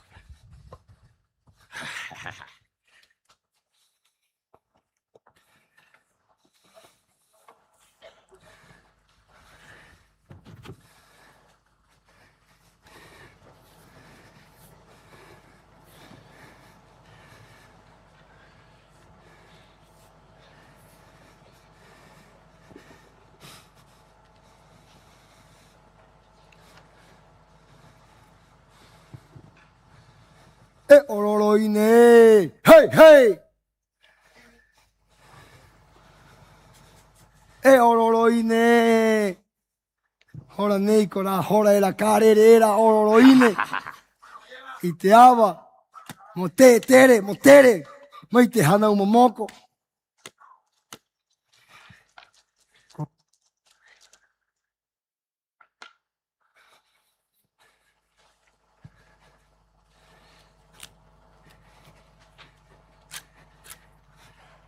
Ororoine tahuti oho ai he tahuti oho kawara aro e tahi ana mo piko I roto. He oho mai a pepe he tikea I te pāoa. He hongi I te eo ororoine. Ko piko ai roto I te ana. I te pāenga nei.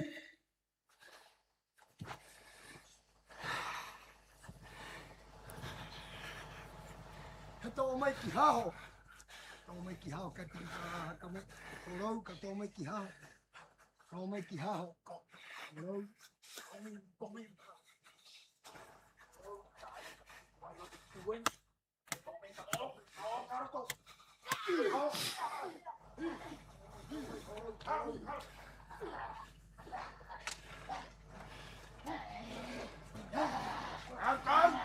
He wara e pepe. He aru mo tingai. Mo tingai a ororoine mo haka kore ki te oti. He tike a e tawake. He haka noho. Hakare! Hakare! Koro ko hahine. O mai. Mai! O mai! Hakare! Hakare taku mata toe. Hakare taku mata toe.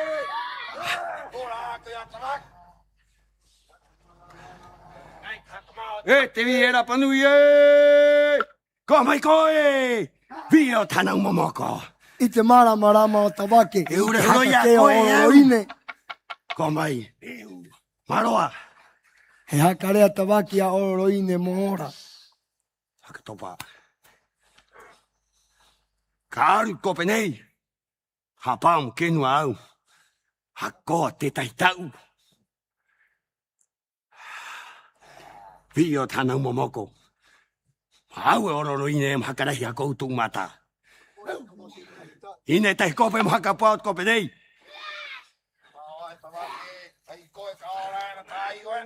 Hana momoko!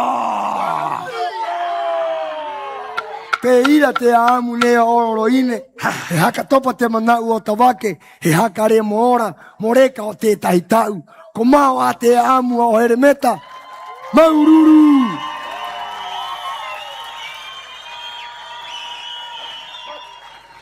Hana ia tua.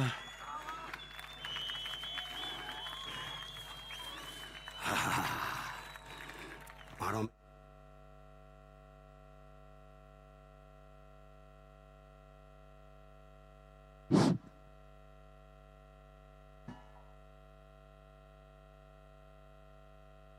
Maururu, Maururu, Kitenuna, Neo Jeremeta. Fuerte el aplauso para la participación de la Amutuay por la candidata Jeremeta.